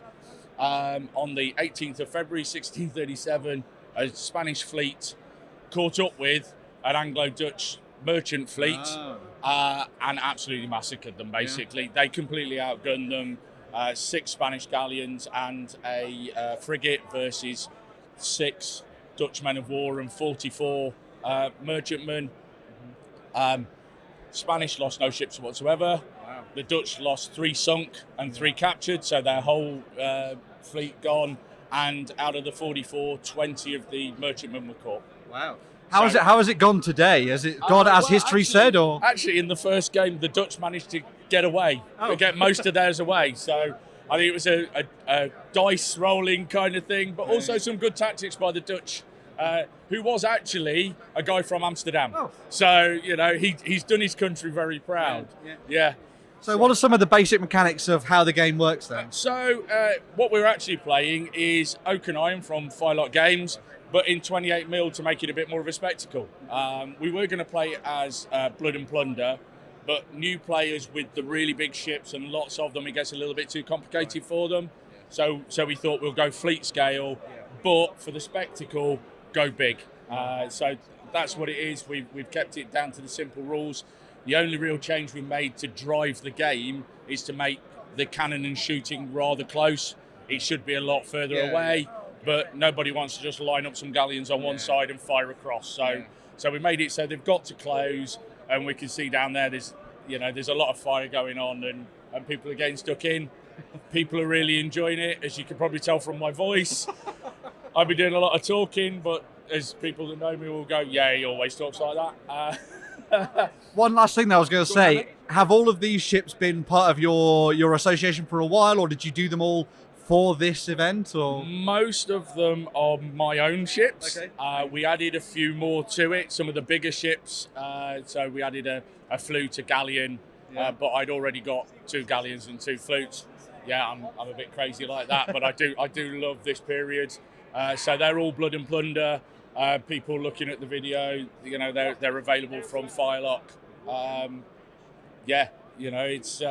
It's great to see large fleets like this. You don't see it very often. Not many places or people, even club-wise, have got enough to do a big fleet game like this. It's amazing. It's really cool. You guys always pull it out of the bag every year when it comes to the shows. Well, we've got Best Presented this year, so we're really happy with that. For saying we weren't coming. Get Best Presented is phenomenal. And we've got a few more dressing up this time, so I'm not just the lone pirate on my own. I've got a few people with me, so yeah. So what's the plan for next year then? We have a plan. We're not saying too much, but it's one of those that came out of a conversation in a pub, as they usually do. All I'll say is 1672, the Dutch, the Franco-Dutch War, few bits from that sort of really piqued our board and terrain building stuff off the side of it. So that's come and see us next year. And hopefully we'll have something amazing to show you.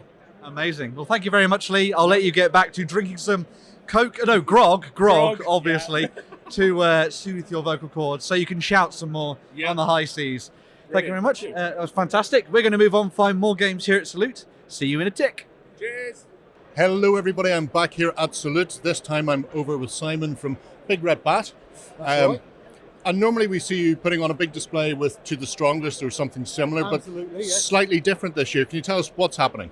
Okay, so this year I'm working with my new Lust for Glory set, which is a generic horse and musket set covering 1650 through to about 1790. So all the wars of that period you know and love, particularly the War of the Spanish Succession, 7 Years' War, American War of Independence, and obscure wars like the Franco-Dutch War, which I love.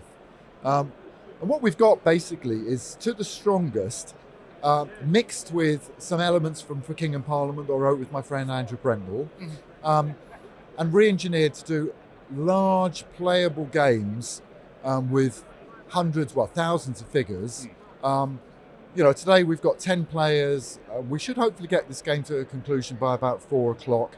We've got 40 battalions, 40-something battalions, 60-something squadrons on the table, artillery, dragoons, all getting stuck into each other. We've got fast-moving cavalry melees on the wings, with squadrons moving through each other and charging through each other, and stolid infantry advancing through canister fire, about to come into the range of the English muskets with their devastating volleys. So it's going to be bloody. Well, I mean, everybody likes a bloody war game. Yes. So with Lust for Glory then, what have you had to tweak or to change to make it sort of intrinsically that sort of 17th century, 18th century? Yes, so, I mean, the biggest period, the difference with the ancient period is that every man here has some sort of missile weapon. Particularly, the infantry are all, by this period, they're all musketeers. We've got no pikes. And, firepower is what is killing a lot of people. On the wings, the cavalry have got two different sorts of tactics. About half of them prefer to shoot with their pistols and carbines. We call them shooters. The other half prefer to charge with cold steel. We call them chargers. They have different tactics, and you can be a shooter and charge, but on the whole, the chargers will always charge. The dragoons have a little niche of their own. They can dismount. With the rules, we've had to cover. We're covering a lot of tactical change, and we're covering a lot of areas. So the rules will work from the east, from Russia, through things like Stralsund, down to the Ottomans. We've even got rules for things like Persian camel artillery and elephants in India, because I'd very much like to do some of the colonial stuff later on. So I've covered all those boxes, but anyone that's played To the Strongest will immediately recognise the activation system. Probably most people that have seen the game don't realise there is a grid on the table, but it is a gridded table. If you've played To the Strongest, you'll probably be up and playing this in an hour, I would think, from the new rulebook. The rules are written, but I'm now in editing mode, and it's taken a bit longer than I expected. I hope to have them published by Salute as a rough PDF. My plan is to get them published in about 2 months' time as a PDF. I'll sell the initial PDF, and then later, in about 6 months' time, we'll get any remaining kinks out of the system, catch any last snagging in the things like the examples, and then publish it as a full PDF and a printed spiral-bound rulebook. So if people are looking to get their hands on this in the future, or any of the existing rules you've written, where's the best place to find them online? Okay, so I've got the Big Red Bat shop where I sell my rules, I sell scenarios, I sell bases, my famous wobbly edge bases that I like. Oh, well, I did invent wobbly edge bases. And I also sell the mats that we often play on, the deep cut mats, although this is one of my homemade ones today. So they'll all be available from the Big Red Bat shop. I will make lots of noise as we come up to having them available, particularly once the initial launch has gone with the basic PDF. When the final all singing, dancing, beautifully illustrated version comes out, I'll be making a lot of fuss in all the magazines. You won't be able to miss it. No, you won't be able to miss it when it comes out. But that's what you want in life. I mean, it looks absolutely fantastic. Is the plan then to push on beyond the 17th, 18th century, or are we going to stick with this for a little while and maybe get scenarios and a few sort of specific bits and pieces to support Lust for Glory? So I'm hoping, I have some friends that have been very good at producing scenarios for my English Civil War rules. So we've got, apart from the English Civil War battles, we've got the Montrose scenario book set in Scotland, and we've also got Rebellion and Retribution, so for the English Civil War era battles fought in Ireland.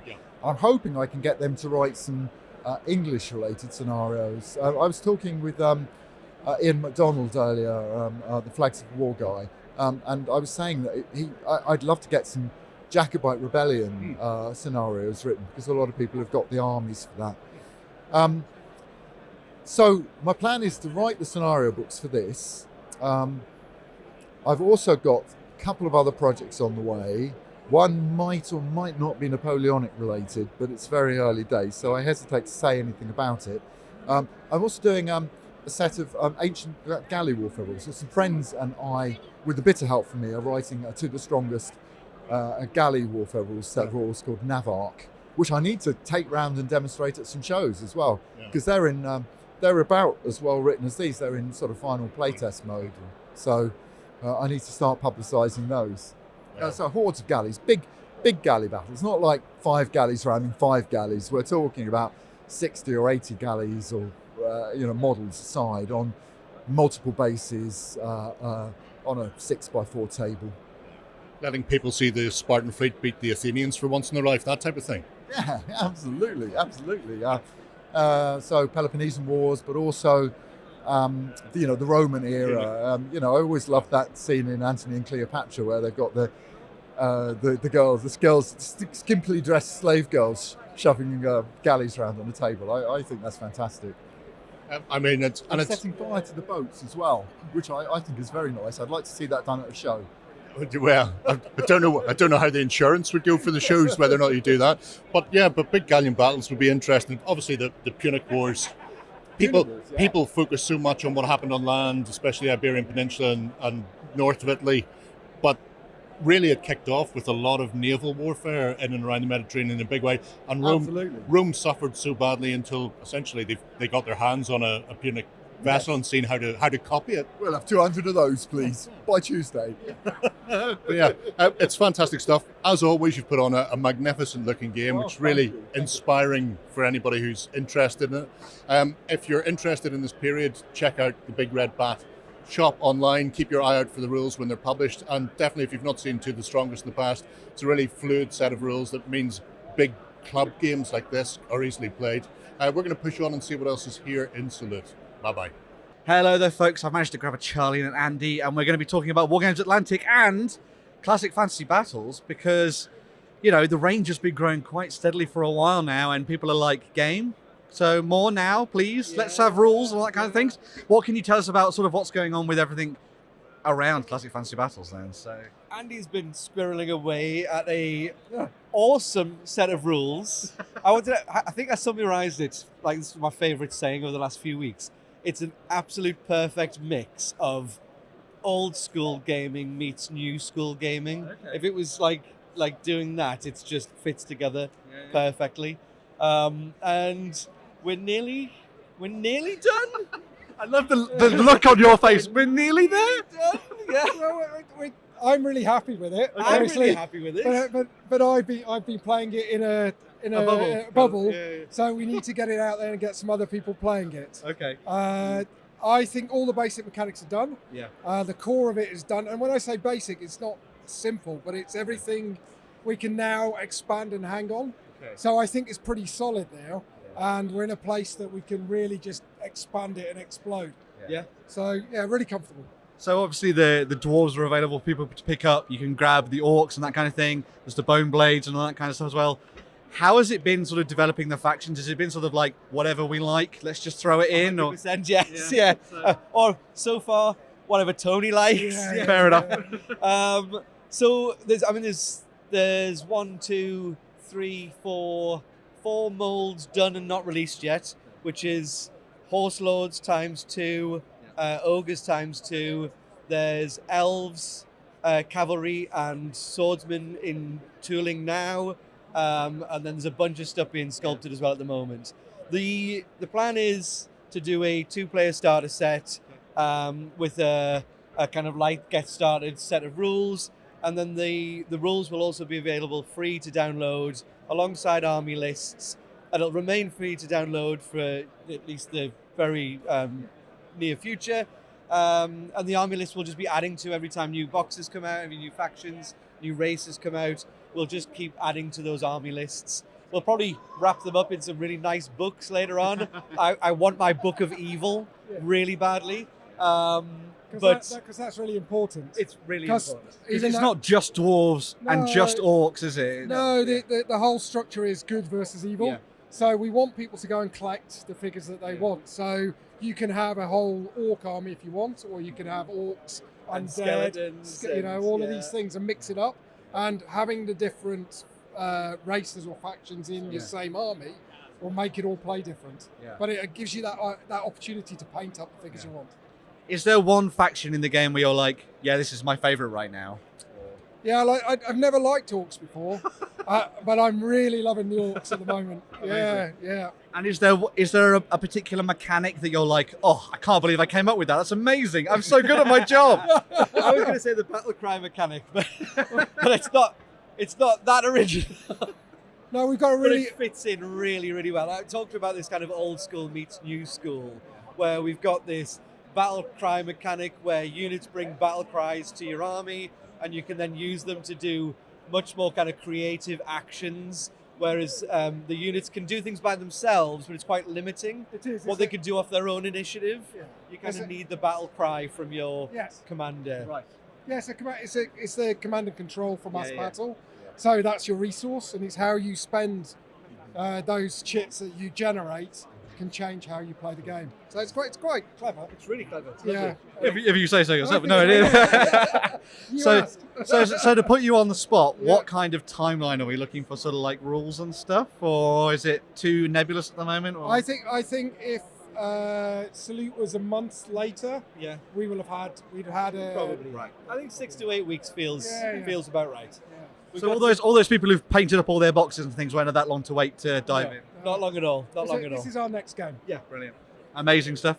Well, thank you very much, Charlie. Thank you very much, Andy, for this. Good to see you. This is going to be great. I know I'm already going to be buying too many dwarves because that's the way it goes. But yeah, can't wait for this. And I know a lot of the community can't either as well. So thank you very much for talking us through that. You're very welcome. We're going to dive in and check out more games from Salute. So see you in a bit.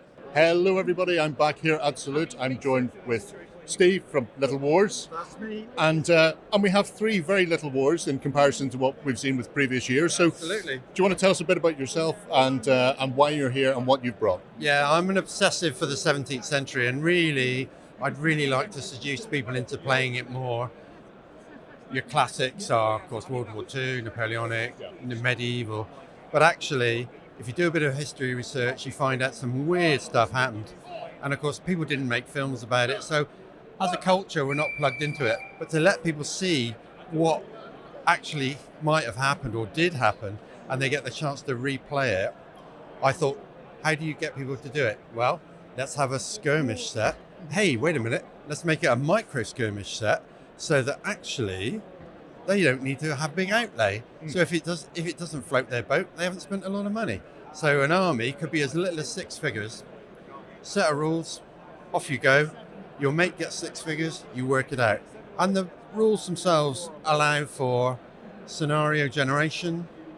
You can name everybody in your company that's building. So 6 men is a file, 4 files is a company. You add the command file, so you've got 5 files. So you only really have to turn up with 30 figures max. And then, what do you do then? Well, when you've enjoyed that enough, you then take those 30 figures, get war bases to make you a thing from all to sit on, and that's your first tertio for your big battle. So, it's an entry level, and it gets people going, they get to play it, and like these games here, deliberately small, so that people can actually then say, I'm going to turn up for 10 minutes, I'm going to play a game, and then I can go and spend all my money over there. And I'm amazed at the number of people that have turned up today who want to try it out. Quite often they say, oh, we've tried English Civil War at our club. But it's a bit stodgy. It went on for a while, and I wasn't quite sure who won at the end either. So this is, you ride up to each other, shoot each other in the face, you know who's won, and it's such a short game, you can play it again. And next week you come back, oh, I've recruited another file. So have I. Oh, right, here we go. I've got a sergeant now. Oh, off we go. So you build it up in layers. So tell me a bit about the actual mechanics behind it then. What is there a command and control structure, or is it purely every man for himself? No, it's command and control. And the idea being that in the 17th century, there were a lot of people got into the army who didn't know what they were doing, and they had to be told what to do. So there's a lot of command and control. So depending on where you're at, if you've only got 6 figures, one of you's a file leader, and he rolls a d6. When you've got a couple of files, you say, well, I'm going to recruit a sergeant, I'm going to have a sergeant, and he's a d8. So he's better at telling them what to do, but are they within range? And then you go up even further, maybe you've got 3 or 4 files, the captain turns up, he can shout, and he's more likely to get the response, so he's a d10. And then it's like, well, hang on a minute, there's lots of people on here, how are we going to control them? Get yourself a musician. Oh, the drummer, okay. Oh, we can issue company orders, so they all do what they're told. So that's that level. The other level is in gameplay. There's a resource management issue, which we govern with coins. We call them fate coins. So basically, you have to pay to play. I pay you a coin, I take my action. If I retain the initiative, if I don't make any mistakes, no slip-ups, I keep the initiative. You can try and steal it back, but you've got to pay to do that. So you've got to be careful. You can retain the initiative, but each time you play, you pay. And if you start with 4 coin, you're going to run out. So there's some thought at that level. You have to then think about how you're going to manage that. So people can be routed off the table, but they came away with a load of coin because they hung onto it. And when they go off in between games, spend the coin, get their stuff, come back next week. So it's not a symmetrical game. It's not balanced scenarios. You know, what war in life is balanced? I mean, look what's going on right now. So it's you and your mate telling a story. That's really what it boils down to. And you have a laugh as you go, and you carry on. I love the idea of both the resource management tying into, I mean, the fleet officer arriving with a ton of money and then getting driven off and then having to come back 2 weeks later with a load of mercenaries he's hired. It lends itself to that sort of the narrative style of the game, but also that period in general where people were showing up with their own regiments and militia. I like to think that it's more like a toolkit, not an instructive set of rules. So you can pick any bits out of it you like. So you can have personality traits for your officers. You can have a scenario generator if you just want a pickup game. You've got campaign scenario generators as well. You can name everybody in your company. You've got 2 layers, so you can have common names, and then you've got rather more elaborate names for your officers. So, you know, all that sort of stuff goes on. And it's as much as you want to put into it. And the other thing I like about it is you can take a sideways step into imagination, and you can be Lord Harbottle of Blackpool or whatever, and you're going to take the Penny Fingers farm and all the cattle in it. So you can generate it with you and your friends telling stories. So if people are looking to find Little Wars, where can they find it? The main distributor is Caliver Books. I know Dave Ryan of old. He's a really nice guy. He's got the best military bookshop, I think, in the UK, frankly. And what he hasn't got, he knows where to find it. So he's been very kind and stocked it for me. So that's the place to find it. And when they're looking for it, it's Little Wars, 2 R's ES. That's it. So it's important to do that. Well, it's a nod to H.G. Wells. You know, I've got a first edition of the original Little Wars, hence this colour. And so I know it's not late 19th century, but it's a nod to where I started all those years ago. First book I got out of the library was a copy of Little Wars, and we learned how to play war games from then on. Get on the carpet, play some games. Definitely worth checking out. Pop over to Caliver Books if you're aware of their work. You'll know what sort of a website it's like. It's absolutely brimming, filled with not just games but historical books as well. If you fancy getting into the period and you're looking for some more information, and he has an outrageous amount of miniatures to boot. But yeah, we're going to push on and see what else is here at Salute. Super, great to see you again, mate. Hello there, folks. I'm getting to actually sit down for once to talk with Kevin John from 172nd Wargames about this that you've set up here today at Salute. So can you tell us a little bit about the history of what you've got here first, and then we can dive a little bit into the game mechanics and what you kind of do here as well. So we'd like to take it on. Yeah, certainly. So we put on usually in 1/72nd scale. This one's a little different. We're doing 1/32nd scale. So a lot of people that come along are familiar with the 1/32 figures from their boyhood or childhood. So we often click into that when we talk to people. We set up a skirmish game, which is really good for that scale because the figures are bigger and it suits more of an individual approach. So also some of the things are unusual to people to see. For example, the amphibious vehicles we've got here on and there, LVTs or Amtraks as they're known as, and a lot of people are quite interested. Where do you source that? Where do you get that? Because it's not one of the general scales like 28mm, but running really well. And Kev's our games master, and he's got a magic formula of getting games in that are entertaining, immersive, and under an hour. So what is your masterful formula that you use for setting up these games at conventions and things then? I like to compress things. Okay. I make things that were big and maybe a bit unwieldy a lot smaller. But what we've done is this year, because it's like an anniversary of an important member of the wargaming community. He died last year, George Gush. He was 89. He wrote this book. And what we've done is John said, let's do a game using his skirmish rules. Oh, wow. So we've got quite a few pages. I think there's about 10 pages in here, which is the skirmish rules. And I've turned them down into a factor and a little table. And that way we can play it in a very easy, simple way. If people are killed, their figure comes off. If they're wounded, you call for a medic and the medic can come over and try and help you.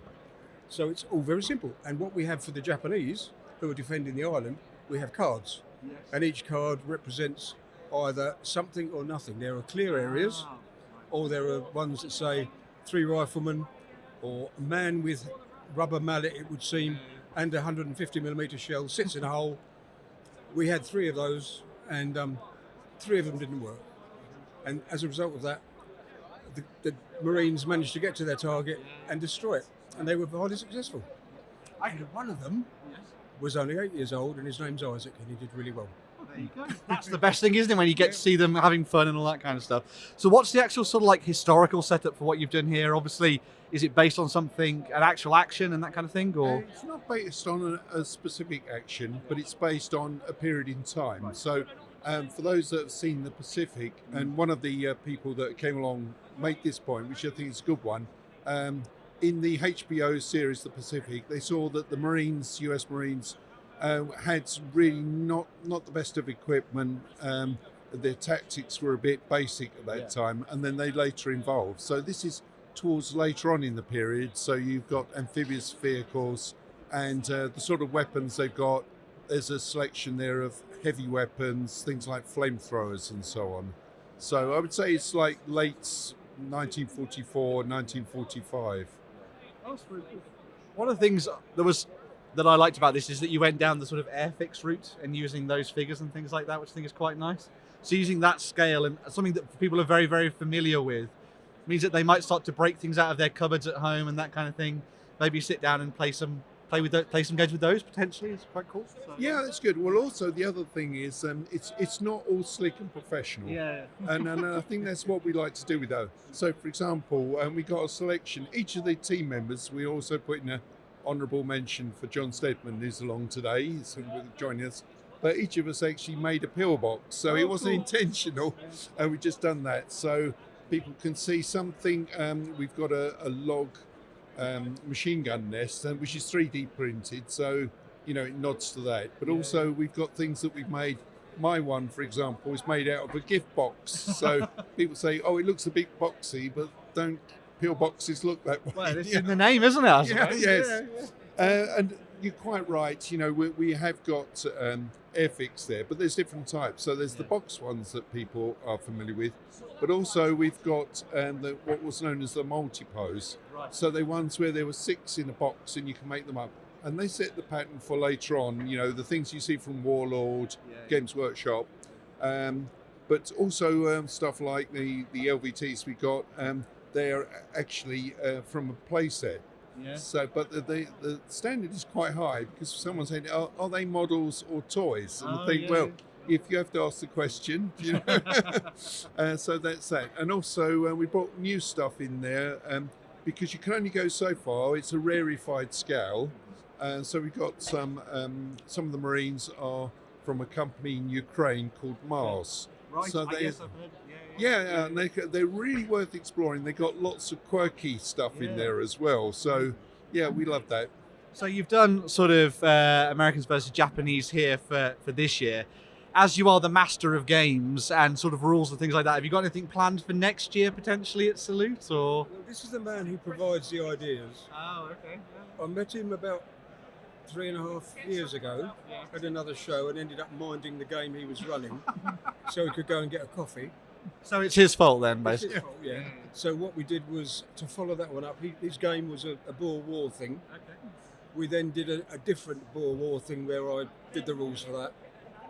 Last year we did a thing that was based round about the 1890s. So we had 1900 for the Boer War, 1890s with an attack in India, up a mountain against Afghans. And here we are now in World War II. Next year... It could be anything. Who knows? Yeah, John is the man with the ideas. I just put a framework there. He makes them happen. There you go. Well, thank you very much for running us all of that. It was absolutely fantastic. If people want to come and try it out, of course, they can dive in. I really like the card mechanic for the Japanese. That's a really cool idea. I think more people should do that in their games. It's quite nice to have that fog of war going on. It's very cool. And if you've got some old Airfix sitting around, break it out and have some fun. But yeah, we're going to dive in and check out some more games from here at Salute. Thank you very much once again. Thank you. Yeah, we'll see you in a minute. Thank you. Hello everybody, I'm back here at Salute, and this time round I've stopped off with Warwick and Piers to take a look at Italy in World War II, and more importantly, an award-winning table. Congratulations. So who wants to tell me what we're looking at today? I'll do it. Okay, so Italy, autumn 1944, the breakout from the Gothic line up the eastern coast towards the town of Firenze, with the British basically trying to cut the German retreat road, Route 9 I think it was, wasn't it? Yeah, the British are trying to cut off that route road. Yeah, but basically just an Italy game. So obviously it's using your own rule set. Is it a specific scenario that you're working on, or have something that you've just developed for this? Something we threw together in 2 weeks before we came here, so yeah, very much a kind of on the fly, shall we say. But we've got loads of stuff. We knew we could do it on the fly, so yeah. That's the best way. Piers, I was wandering past this morning when you were setting this up and we were extolling the virtue of set on terrain. How much of this are you responsible for? I'd say it's about 50-50. The roads and some of the buildings are Warwick and his brothers, hills are mine, some of the buildings are mine, so it's a joint effort. It's half and half, and it's all drop on terrain, so it's all can be picked up, put in boxes, cleared away, and stored away from the prying eyes of the mistress of the house. That sort of thing. Keeps it away. Right, we'll cut that off before you get yourself in trouble. When you came to then sort the layout, how much work was involved in working out where it was going to go? Is it based on a specific map, or have you just gone, this is the idea we have, this is a generic Italian village, and then build with what you got? Definitely B. All we had was the knowledge that we wanted to have a fishing village because fishing boats look cool, and we had a cliff and something that looked like a lighthouse, and then we just throw the rest of the stuff on, and it's we're lucky that we both work in the same way when we're putting terrain on, so it's like, we'll have an industrial area here and we'll have a little town square here, and it sort of develops organically as we're laying it out more than any sort of set plan. We always put the roads down first and the hills, and then it's like, where would the village be? Where would the little farmhouse be? And then you just tweak it so it looks pretty. That's something that I think a lot of people forget about, is just the aesthetic appeal of a nicely built table that you can still play across. Yeah. Well, that's really, the primary thing is to attract people. We're here to promote Battle Group fundamentally, so we want to attract people to the table, and so a nice, good-looking game is the first thing most people want to see, isn't it? Well-painted miniatures and all that stuff. So yeah, that's the priority really. We knew we're not going to get to play this game today. It's like, if you want to play this game, stay at home. Well, I mean, that's one way of doing it, is at least you've got a dry run for the setup out of the way. as far as battle group goes, then where's it at in terms of, I suppose, the journey through Second World War? Because obviously battle group moves around in both locations and theatres of combat. Yeah, so I mean, we've done most of the major theatres of the war now. There's no real big things left to do. Those books are, are set, they're done. We're not going to be redoing them, but we're going to redo a version 2 of the rule book and tweak the rules a bit, change a few things around just to improve it, which we've already done and played. Really happy with it. So hopefully, by the end of the year, we'll be able to have version 2 of the rule book. It's still battle group. We're not changing anything fundamentally, and most importantly, we're not changing any of the stuff in the books that we've already done. So they stay, valid. I'm definitely not rewriting all that stuff. No. We're too lazy to read all the campaign books. Is the main reason. Plus, I think that was there's a lot of things over the last sort of 15 years that have come up that we just wanted to tweak, and they're only little things. They're things that players have fed back as well. But the main call was that we wouldn't be changing any of the campaign books that people have bought. So it's a sort of a tidy up more than anything, Which is nice because it's good to have a solid rule set that doesn't feel the need to reinvent itself every 4 or 5 years just for the sake of extra promotion. Yeah. Well, yeah, as old school gamers, we hate that model. And we don't want to do that. Well, I'm 100% on board with that. 100%. If people want to find out more about Battle Group and the stuff you're working on outside of Battle Group, because you do a lot, where should they look?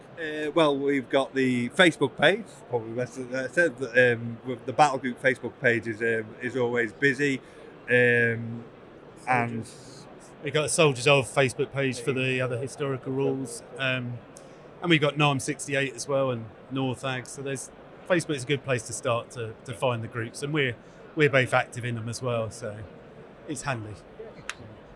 Well, there you go, folks.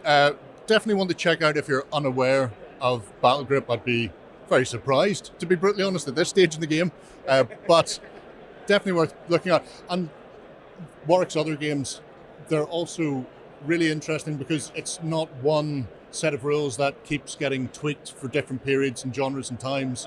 Everyone is bespoke and makes sense for the period in which it's set. I really like the Soldiers of systems, and I like the fact that when Soldiers of Napoleon came along, it wasn't just the same battle decks that we'd seen for Rome and the Crusades. So, yeah. New game each time. Yeah, 100%. Check them out. They're award-winning, so they must be good. We're going to push on and see what else is here to salute. You will know him as Magrathea, Builder of Worlds. I know him as Tim. Hi, Tim. How you doing? How you doing, Ben? I'm not doing too bad. You've done it again. You've not just built or had 2 boards. Well, 1 board here. You now have 2 boards here. Yeah. And you've gone over the top, or just about to the top, I think. So can you tell us what you've been working on this year for Salute? So it's insane. Yeah, So, I mean, it's okay. I'm quite happy with it.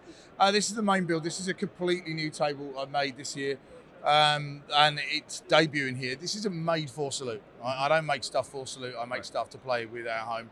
Yeah. I just have too many things going on in my brain, so I use Salute as a hard deadline. Yes. So I get it made. Yeah. So we've made specifically. This is a table I've made for an Ark World scenario. And it's been something that's been getting at me for a long time. Right. 20 odd years ago, I made a modular table with a resin river and all the rest of it, and it was time to retire it. Yeah. So, and I think rivers are one of the coolest looking things if you do it well on a tabletop. or they're the bane of any hobbyist. Absolutely. Yeah. So I was up for the challenge. It's a long time since I've done a resin river. So this, as opposed to making a modular board out of lots of little 1 foot squares or 8 foot squares, which always look a bit meh, I went for one big bold board. So it's 4 foot by 2 foot with a lazy, shallow river flowing through the woodland. And I'm really chuffed with it. I'm really pleased how it came out actually, with then a cliff face with a waterfall, with a cave behind it, with the idea being that you can see through the cave at the back as well. And then just eye candy at the top, because it's all on Kallax units again. I bought Kallax units last year, and God damn, I was going to use them again. They work so well though for what you're doing. So. For show games, it just gives that extra height. Yeah, and we're right near the door today, which means we were really busy right from the get-go. And when you've got loads of people stood around the table, it means there's still stuff high up over people's heads, so they can still see stuff that's going on show, which I really love. I really enjoy doing that. So. How long have you been in the world of Ark World and Warp Miniatures stuff? Because obviously we know you quite well for Borrows and Badgers bits and pieces, of course, but 6 months. 6 months, that's right. Yeah. So last September, 2 or 3 of us took our Judge Dredd game from Salute last year to Colours. Oh, right. Right, the show in Newbury. And there we bought, 2 or 3 of us, we all jollied off at different points and all went and bought Guards of Traitor's Toll. Yeah. And that was going to be the new plan. And then we took the B&B side of last year's games to the other Partisan in October. And there we met Alex Huntley of Warp Miniatures. And He has a way about him, doesn't he? Gets you into his games. Absolutely, yeah. And the various guys came over to him, different points, going, "You got to go and you've got to come and see this." And I went over and got a chat with Alex, and we kind of got into Ark World. And between about 4 or 5 of us, we leapt in. We've got loads of it, because they're great figures. It's a really cool game. It suits my style of gaming, like Borrows and Badgers, which is all about narrative gaming and little war bands. Ark World does it in its own world.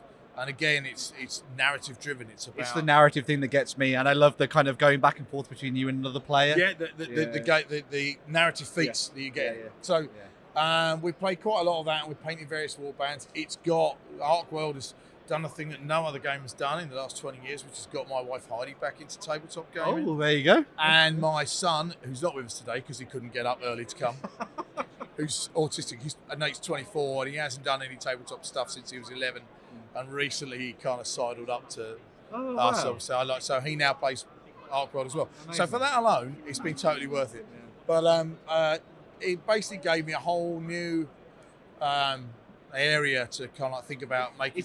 It's a different aesthetic to everything that for Ark World and all the art that's been done for it. And I think you see that in the fact that, the lazy river, the sort of like weirdly fairy tale trees kind of thing as well. Yeah, it basically, I had these ideas that all just started building up, going, hey, this is a really cool thing. It's an excuse to make, I've loved making terrain for B&B for years now, but a lot of it is fantasy urban kind of stuff, which is probably why we didn't really go for Traitor's Toll as well, because that's just another version. Not that I'm not going to do Guards of Those Traitor's kind of Toll. like Tudor house type things. Yeah, and Ben Fliot, the other table we got here, which I also made new terrain for. Yeah. But this was, it's all about the forest. It's all about, and I have tended to make architecture, buildings, right angles, working with XPS and balsa wood, and this gave me an opportunity to make natural kind of terrain, which I find a lot more challenging.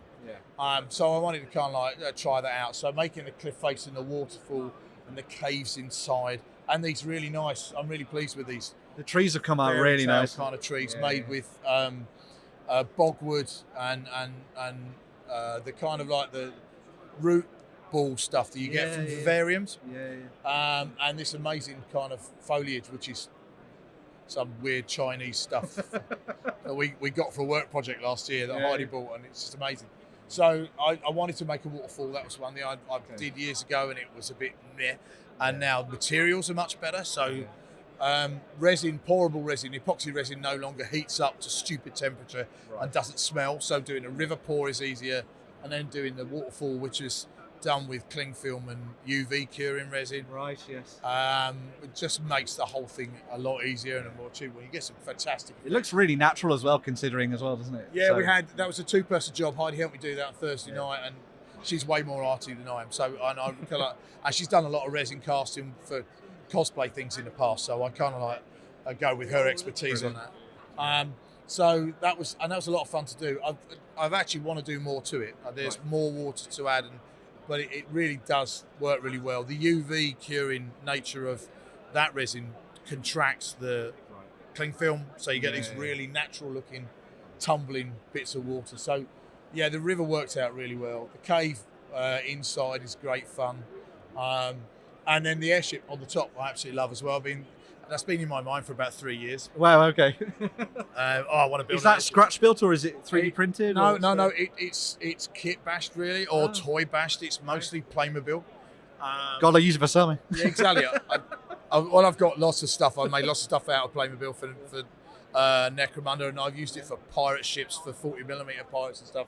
And that one was, I wanted to build an airship for Burrows and Badgers, but because the story is so important to me, I couldn't work out the law and how it's going to work in my head for that. And I got into Arkworld. It's like, bang, this is just perfect. Yeah. So, the airship's made out of Playmobil bits and bits of Disney Atlantis toys from 20 years ago. And Yakult bottles and various other bits out of my cat boxes, basically. And like you do, because that's what I'm known for. I'm really, really pleased with that. It's on. And again, I made a flying stand for it, which isn't here today because it's too unstable, and I wanted it to be absolutely rock solid. So this is kind of drilled into the top of the cliff top. But again, doing these things now, materials are so much easier to get. I'm going, how am I going to make a flying stand for this? Google 10mm clear acrylic rod, easy peasy. Arrive the next day. So, and I've converted up a set of Imperials figures from Arkworld to be the naval officers type. Naval officers. The Air Navy, basically. So, I just really enjoyed this, another game system that gives me this huge sandbox. Last but not least, then I will say, have you got any ideas for next year? Is it going to be Guards of Traitor's Toll, or are you going to keep it stum for now? So, the biggest problem with booking stuff for this show is you book tables in August, and you have to know roughly what you're doing in August. Now, if people see the program today, they'll see that it says we were playing B&B and Carnivale today. Yeah. But then we kind of discovered Arkworld, and Carnivale got put to one side. I'm thinking that I'm going to end up. It's highly likely that I'm going to end up kind of rivaling the the Lardies. I'm going to have a skirmish game zone at some point. You're going to have to, because I want some Star Wars stuff going on. I'd love to have Guards of Traitor's Toll. I am working with a couple of our guys on a big scale sci-fi game that I'd love to say we're going to be playing in next year, but I don't want to rush writing it. No. I like these things to be organic, so when it's ready, I will book that into a show. So I have no idea. Surprise next year, I guess. Then. Yeah. I'll have to wait and see, but it will be skirmish games for sure. Brilliant. And certainly, maybe, possibly fantasy, sci-fi. And it will be on Calaxes. Some of it on Calaxes, and I'll be going for a hat trick. So Go for it. Yeah. Thank you very much, Tim, for talking us through all of that. It's absolutely fantastic. As always, bringing the A game when it comes to Salute. Really cool stuff. Obviously, make sure to go and check out the channel as well. Yeah. Always amazing things watching your videos and stuff. So yes, we're going to go and check out more games here at Salute. See you in a bit. Hello everybody, I'm back here at Salute and I'm joined by Dave from the Warlords themselves to take a look at one of Warlords games that's currently running here at Salute. This is the Hall of Fame game for this year? Yeah, it is. Yeah, we run each year. We do a game that sort of remembers a great of the wargaming past. And somebody made a remark the other year that it always seems to be a dead person. Yeah. So we said, why don't we do somebody as a current game designer? So we decided we all went all in on Mars Attacks, the miniatures game, which Jake Thornton did with Mantic about 10 years ago, something like that. We bought far too many minis, and we said, let's get them painted, it'll be a bit of fun. So that's what we've put on. So Jake Thornton is who we're remembering this year. And then we thought we'd remember all things that were Martian and alien invasion and War of the Worlds and all of that, roll all that into one and just have a little bit of fun with it. So a little bit of participation. Yeah, it's the pulp aesthetic running from H.G. Wells all the way through to probably the modern iteration of Mars Attacks with the film in the late 90s. Yeah. So three very different setups of boards. Interesting thing for me is Mars Attacks was the precursor in some respects to Dead Zone, which is a measurement-less game. Everything is based off of grids and cubes, but all three of these tables are regular gaming tables. So how have you had to adapt it for that? Well, we just decided to take the squares away. So you can do squares in two ways. So we either have nice little fluorescent markers, which act as a square. So everybody likes a blast template, so why not have that? And then when it says square, we worked out a square is 3 inches. So nice little flashy measuring sticks, just do everything on a rough measurement. So it's dead easy. You just take the squares away and just play the same game. How have you found playing through then the various scenarios you've set up? Because we invade the red planet on the middle board, and then on the other side there's the crews and the like getting ready to be absolutely annihilated at the welcome ceremony. In a way, it's sort of the same game. Yeah. It's sort of Nick the VIP. So on the old school H.G. Wells Return to Mars type thing, it's grab the thing in the middle. Whereas if it's Calamity on First Contact, it's to grab the woman who I think isn't it a dog in her handbag gets dragged into the saucer in the film, and we put one of the characters in the middle of the robots on the run board, and so it's just the same little scenario, but it's just what pulp vibe do you like, and we just thought we'd give you the same game 3 times over. Obviously, with any of the participation games being run by clubs, there's various people get involved. Who's responsible for this? Because unlike a lot of the other clubs who only have one game running, you obviously have multiples here. How's the sort of division of labour used? Is it just a case of who fancies it, or are people volunteered? It's a little bit of both. So being on the committee of Warlords, it's sort of one of the things that I can do. I look after safeguarding, so I don't necessarily have lots to do for Salute other than on the day. Yeah. So it's easy to have spare time. And I've found it's a really good way of getting newer members of the Warlords involved. Yeah. So I can say, why don't you come and join me, and we can get used to playing a game together and setting one up. And you can get used to meeting and greeting people and settling into Salute without, I don't know how I'm going to do all these big things. So I've used it as a way, a couple of us are more experienced, and we just draw some other guys in. And then, of course, it gives them an excuse because, they've got to make some figures and they've got to host a game on a Monday night with other club members, and they get to be known. So we've used it as a way of community building, really. Yeah. I mean, that's one of the big things, and something I think a lot of people don't realise about Salute. They think of it as obviously a trade show and a games convention, but at the end of the day, it is the promotion for the South London Warlords, and it's the way that you get new lifeblood in, and it's the way you maintain your club throughout the year. So it's not just here for the trade stands, it's here to keep your hobby going. Yeah, just about. I mean, really, we just about break even. We probably managed to cover our hall hire out of the little bit of profit we make.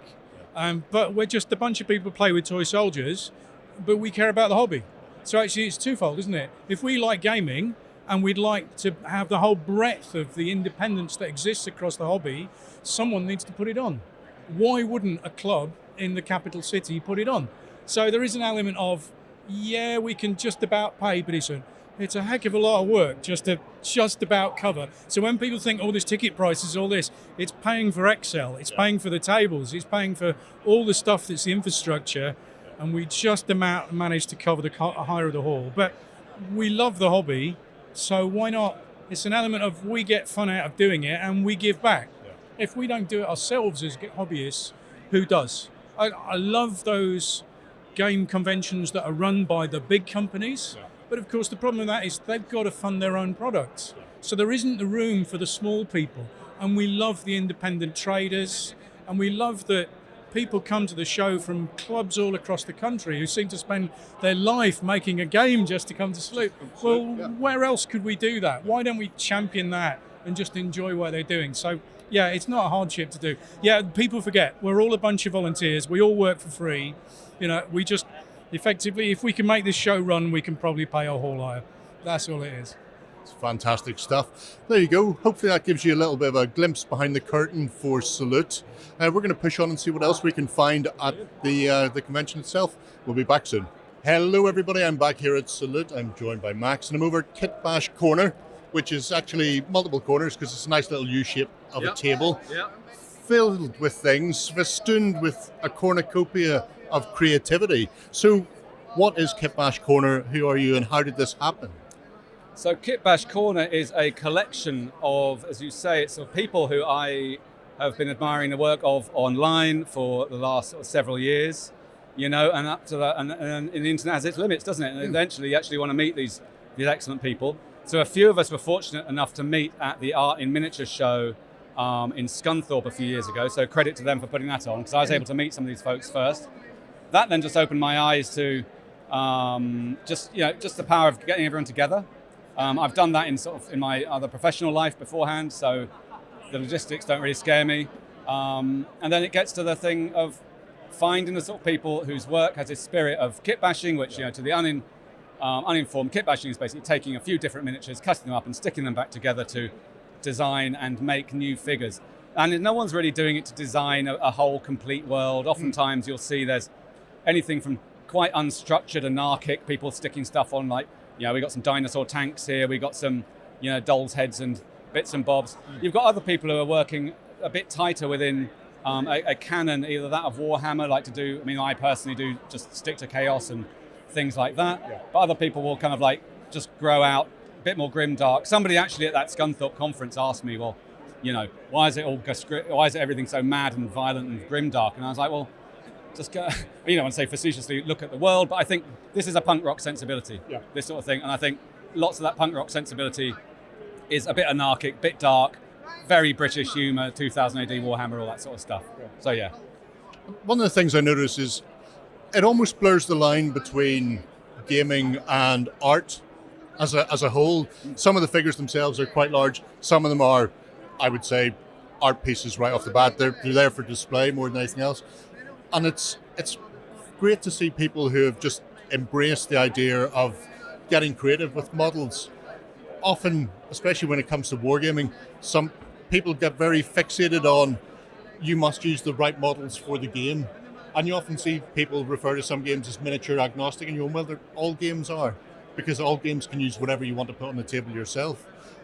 So you do see the whole gamut here, from things that have been sculpted specifically to fit into a game, but then just really gorgeous pieces of surrealist art. Yeah. No, I hear you. And I think there's, you're right, that people are basically, their works here either fit the Warhammer canon to do something, again, a sort of exploration of what it might look like on a planet that hasn't been realized by the Warhammer world or something like that. Or people are sort of like taking the idea of creating, I'd say, sort of as much art, production design, to sort of say, if you look over there, there's a sort of like the sort of metal robot boat on legs. Well, what would it take if I designed the best metal robot boat on legs? And so somebody will try that. Likewise, Luke Mockridge's work. Again, these sort of iconic statues, again, living outside of any formal sort of miniature or hobby lore, certainly any gaming system. But totally refers to, sanctified objects, sacred objects, and the rest of it. Beyond production design into something like design and art, I think. So I think people, depending on how much they want to, I think everyone here is sort of probably, I don't personally game very much, but like other people here have designed their own games, like Mangling, like Tara at Mangling Minis, very big in game design. Lots of people indie gaming, that kind of stuff outside of more formal Warhammer stuff. And I think everyone does it with a real love for Warhammer and the respect for all the good stuff that's gone before that Games Workshop have done. Games Workshop, it's a £5 billion company. I think that's awesome personally. I love that. It's in the world and it's bigger than Dyson. And the rest of it. But I think people work with, say, the Games Workshop IP with, I think, a lot of love and respect. To all those sculptors that have gone before, all those people, and so we've got a couple like today. We're showing some of the recent work by Bob Naismith, which is awesome. Everything he's done. There's other recognised sculptors that come up to us today, and I think we work within that and respect, but not too respectfully, and certainly people stick an arse on something where there wasn't one before, things like that. So, yeah. If people are looking to find out more about what you do throughout the rest of the year when you're not here at Salute, where should they look for you, and how can they get involved if this is something that's up their alley? Yeah, so so we don't have a Kit Bash Korner handle, but I'm at the Ruined Flag, so just at the Ruined Flag. You'll find that on Instagram. That's where you'll sort of see bits about Salute, and certainly when the next Salute is. Anyone's interested in it, get in touch. I can't guarantee places because obviously you can see the side of the table here. It's a large density of modelers here. But yeah, for sure, it's like that's where it'll be. And I'll post the odd model and stuff like that there. And then I think if people look for just hashtag the Kit Bash Korner and actually look at the feeds. Anyone who's seen anything interesting today here, go on the Ruined Flag. Look at Kit Bash Korner. You'll see all the people who displayed here today. Follow their Instagrams, and you'll see that both what they've posted about today and also their work in general. There you go, folks. I think it's definitely one to check out. It's a very different thing here at Salute. It's not somebody here selling their particular lines. It's not a gaming club promoting themselves and getting gamers in. It is artists creating art for art's sake in a lot of cases, and it's really unique and definitely worth your time visiting those sites and taking a look for Kit Bash Korner stuff. We're going to push on and see what else is here at Salute. All right, folks, I'm here with Chris from War Cradle, and we're going to be checking out all the cool stuff that you've got here. So, obviously, one of the big things has been Dominion of the Dragon, the big new two-player starter set. It's very heavy. It is very heavy. The biggest complaint is I'm not carrying that around all day. I might come back later for it. So how have people been taking to Dystopian Wars and all the changes and that kind of thing and stuff? So. I mean, great. Existing customers, existing players are loving the changes. Certainly address some of the little slight issues that people have had with the previous edition. Obviously, we're trying to change things up and make things more interesting. So over the coming months, things will start to bed in as we get the new Orbats done for every faction. And people really start getting some games under their belts. It will really start to cement itself in there. And we'll continue to be responsive to the community. We'll continue to listen to feedback. We'll continue to make changes based on that and make sure that everyone's having the great experience that they come to expect from a War Cradle game. And the demos have been like gangbusters all weekend. I've always seen people sitting down playing the game and having fun with it and that kind of thing. You had some good feedback from people coming up and playing the game and things. Yeah, it's been back to back the whole day, which is really good. That's what you want. People really loving the game, the miniatures and how it plays. Some people stay for 5-10 minutes and just have a quick brief run through. Other people stay for 2 or 3 turns and we're like, come on guys, there are people waiting. Blow some ships up quick. Do it now. Just do 1 turn and let's let someone else have a turn, shall we? But Dominion Dragon's been really good and really successful, which is lovely. Yeah. Have you got a favourite faction out of the box? Because I know a lot of people love the Empire stuff, but like, could you pin your loyalty to a mast somewhere? What's it? I love the crown. I love the arrogance of the colonialism. We've really embraced that. The crown aren't the good guys at all. In fact, there aren't any good guys, but they are arrogant. They're decadent. They're sitting on their laurels and resting on the fact that they feel that they've secured the future of the world for the British Empire. Little do they know that the other factions have some real big surprises in store for them. So very nice. They really shouldn't be sitting on their laurels. But I don't think they're geared to change. So, but their ships do look incredible, and there's some really nice new bits in the box. Some hovercraft, some submarines. Some Canadian variants, which is really good fun. So one of the things I know a lot of people will probably be thinking about is that if they go and grab Dominion of the Dragon, what's like a good next step for them after that fact? What would you like to suggest? It's difficult, and the good thing about is it based on kind of like what kind of things you like from the range, basically? That's exactly it. And look, we want to give people. We don't want the worst thing you can do in a war game is go, well, that's a given. You have to buy that thing because actually, what's the point then? We want people to buy stuff that's thematic. People that, if you like the look of it, go buy it because it'll work. And if you want to go down this particular rabbit hole, then it'll be successful for you. You're not going to really start, tying an arm behind your back because you've chosen a specific play style or a specific kind of sub-faction within one of the factions. So actually, what I say to people is just choose what you like. See what models look cool, pick them up, and go pick for it. something that you like the look of, because you're going to have to build it, you're going to have to paint it, you're going to have to look at it on the table for several hours. So just pick something you like and go for it. You're also, we're showing off one of the Armoured Clash races so this as well, is a release directly for Salute. This is released today at the show. This is our Imperium Teutonic Battle Group, which contains just Teutonic troops. We've got Knight Armigers in there with their squires. We've got loads and loads of Panzer wagons, which is the Sturm Panzer variant, which is the carrier version. So they're troop transports. Shut the skulls. We've got a unique commander in there, so you can build a full battle group out of that box. It does one thing very well, which is just take a load of damage and then dish it out again. Brilliant. Amazing stuff. Yeah, and obviously, well, everything for the Dystopian Age is going from strength to strength, isn't it? So if anyone wants to check anything out, I know you guys have been doing a bunch of videos and things. First one of those came out recently with James, talking a little bit about changes to the game and that kind of thing as well. So if you are interested in keeping up with War Cradle stuff, obviously go and check out the YouTube channel. Obviously check out us as well, because we cover all the changes there too, which is quite nice. And yeah, I'm sure we'll be back to talk even more stuff for the Dystopian Age very, very soon. So thank you very much, Chris. Thank you. We're going to go and check out some more of the games and things here at Salute, so we'll see you in a little bit. So there we have it, folks. Salute is winding down, as are we. We're about to head onwards and upwards. We're into the last hour of the show. Hopefully this has given you an idea of what you can see here at Salute. There are award-winning games like the Best in Show over in the Lard Zone. There are games from small clubs putting together just a bit of fun with the Battle of the Little Bighorn, their own homebrewed rule set for that as well. It's been interesting.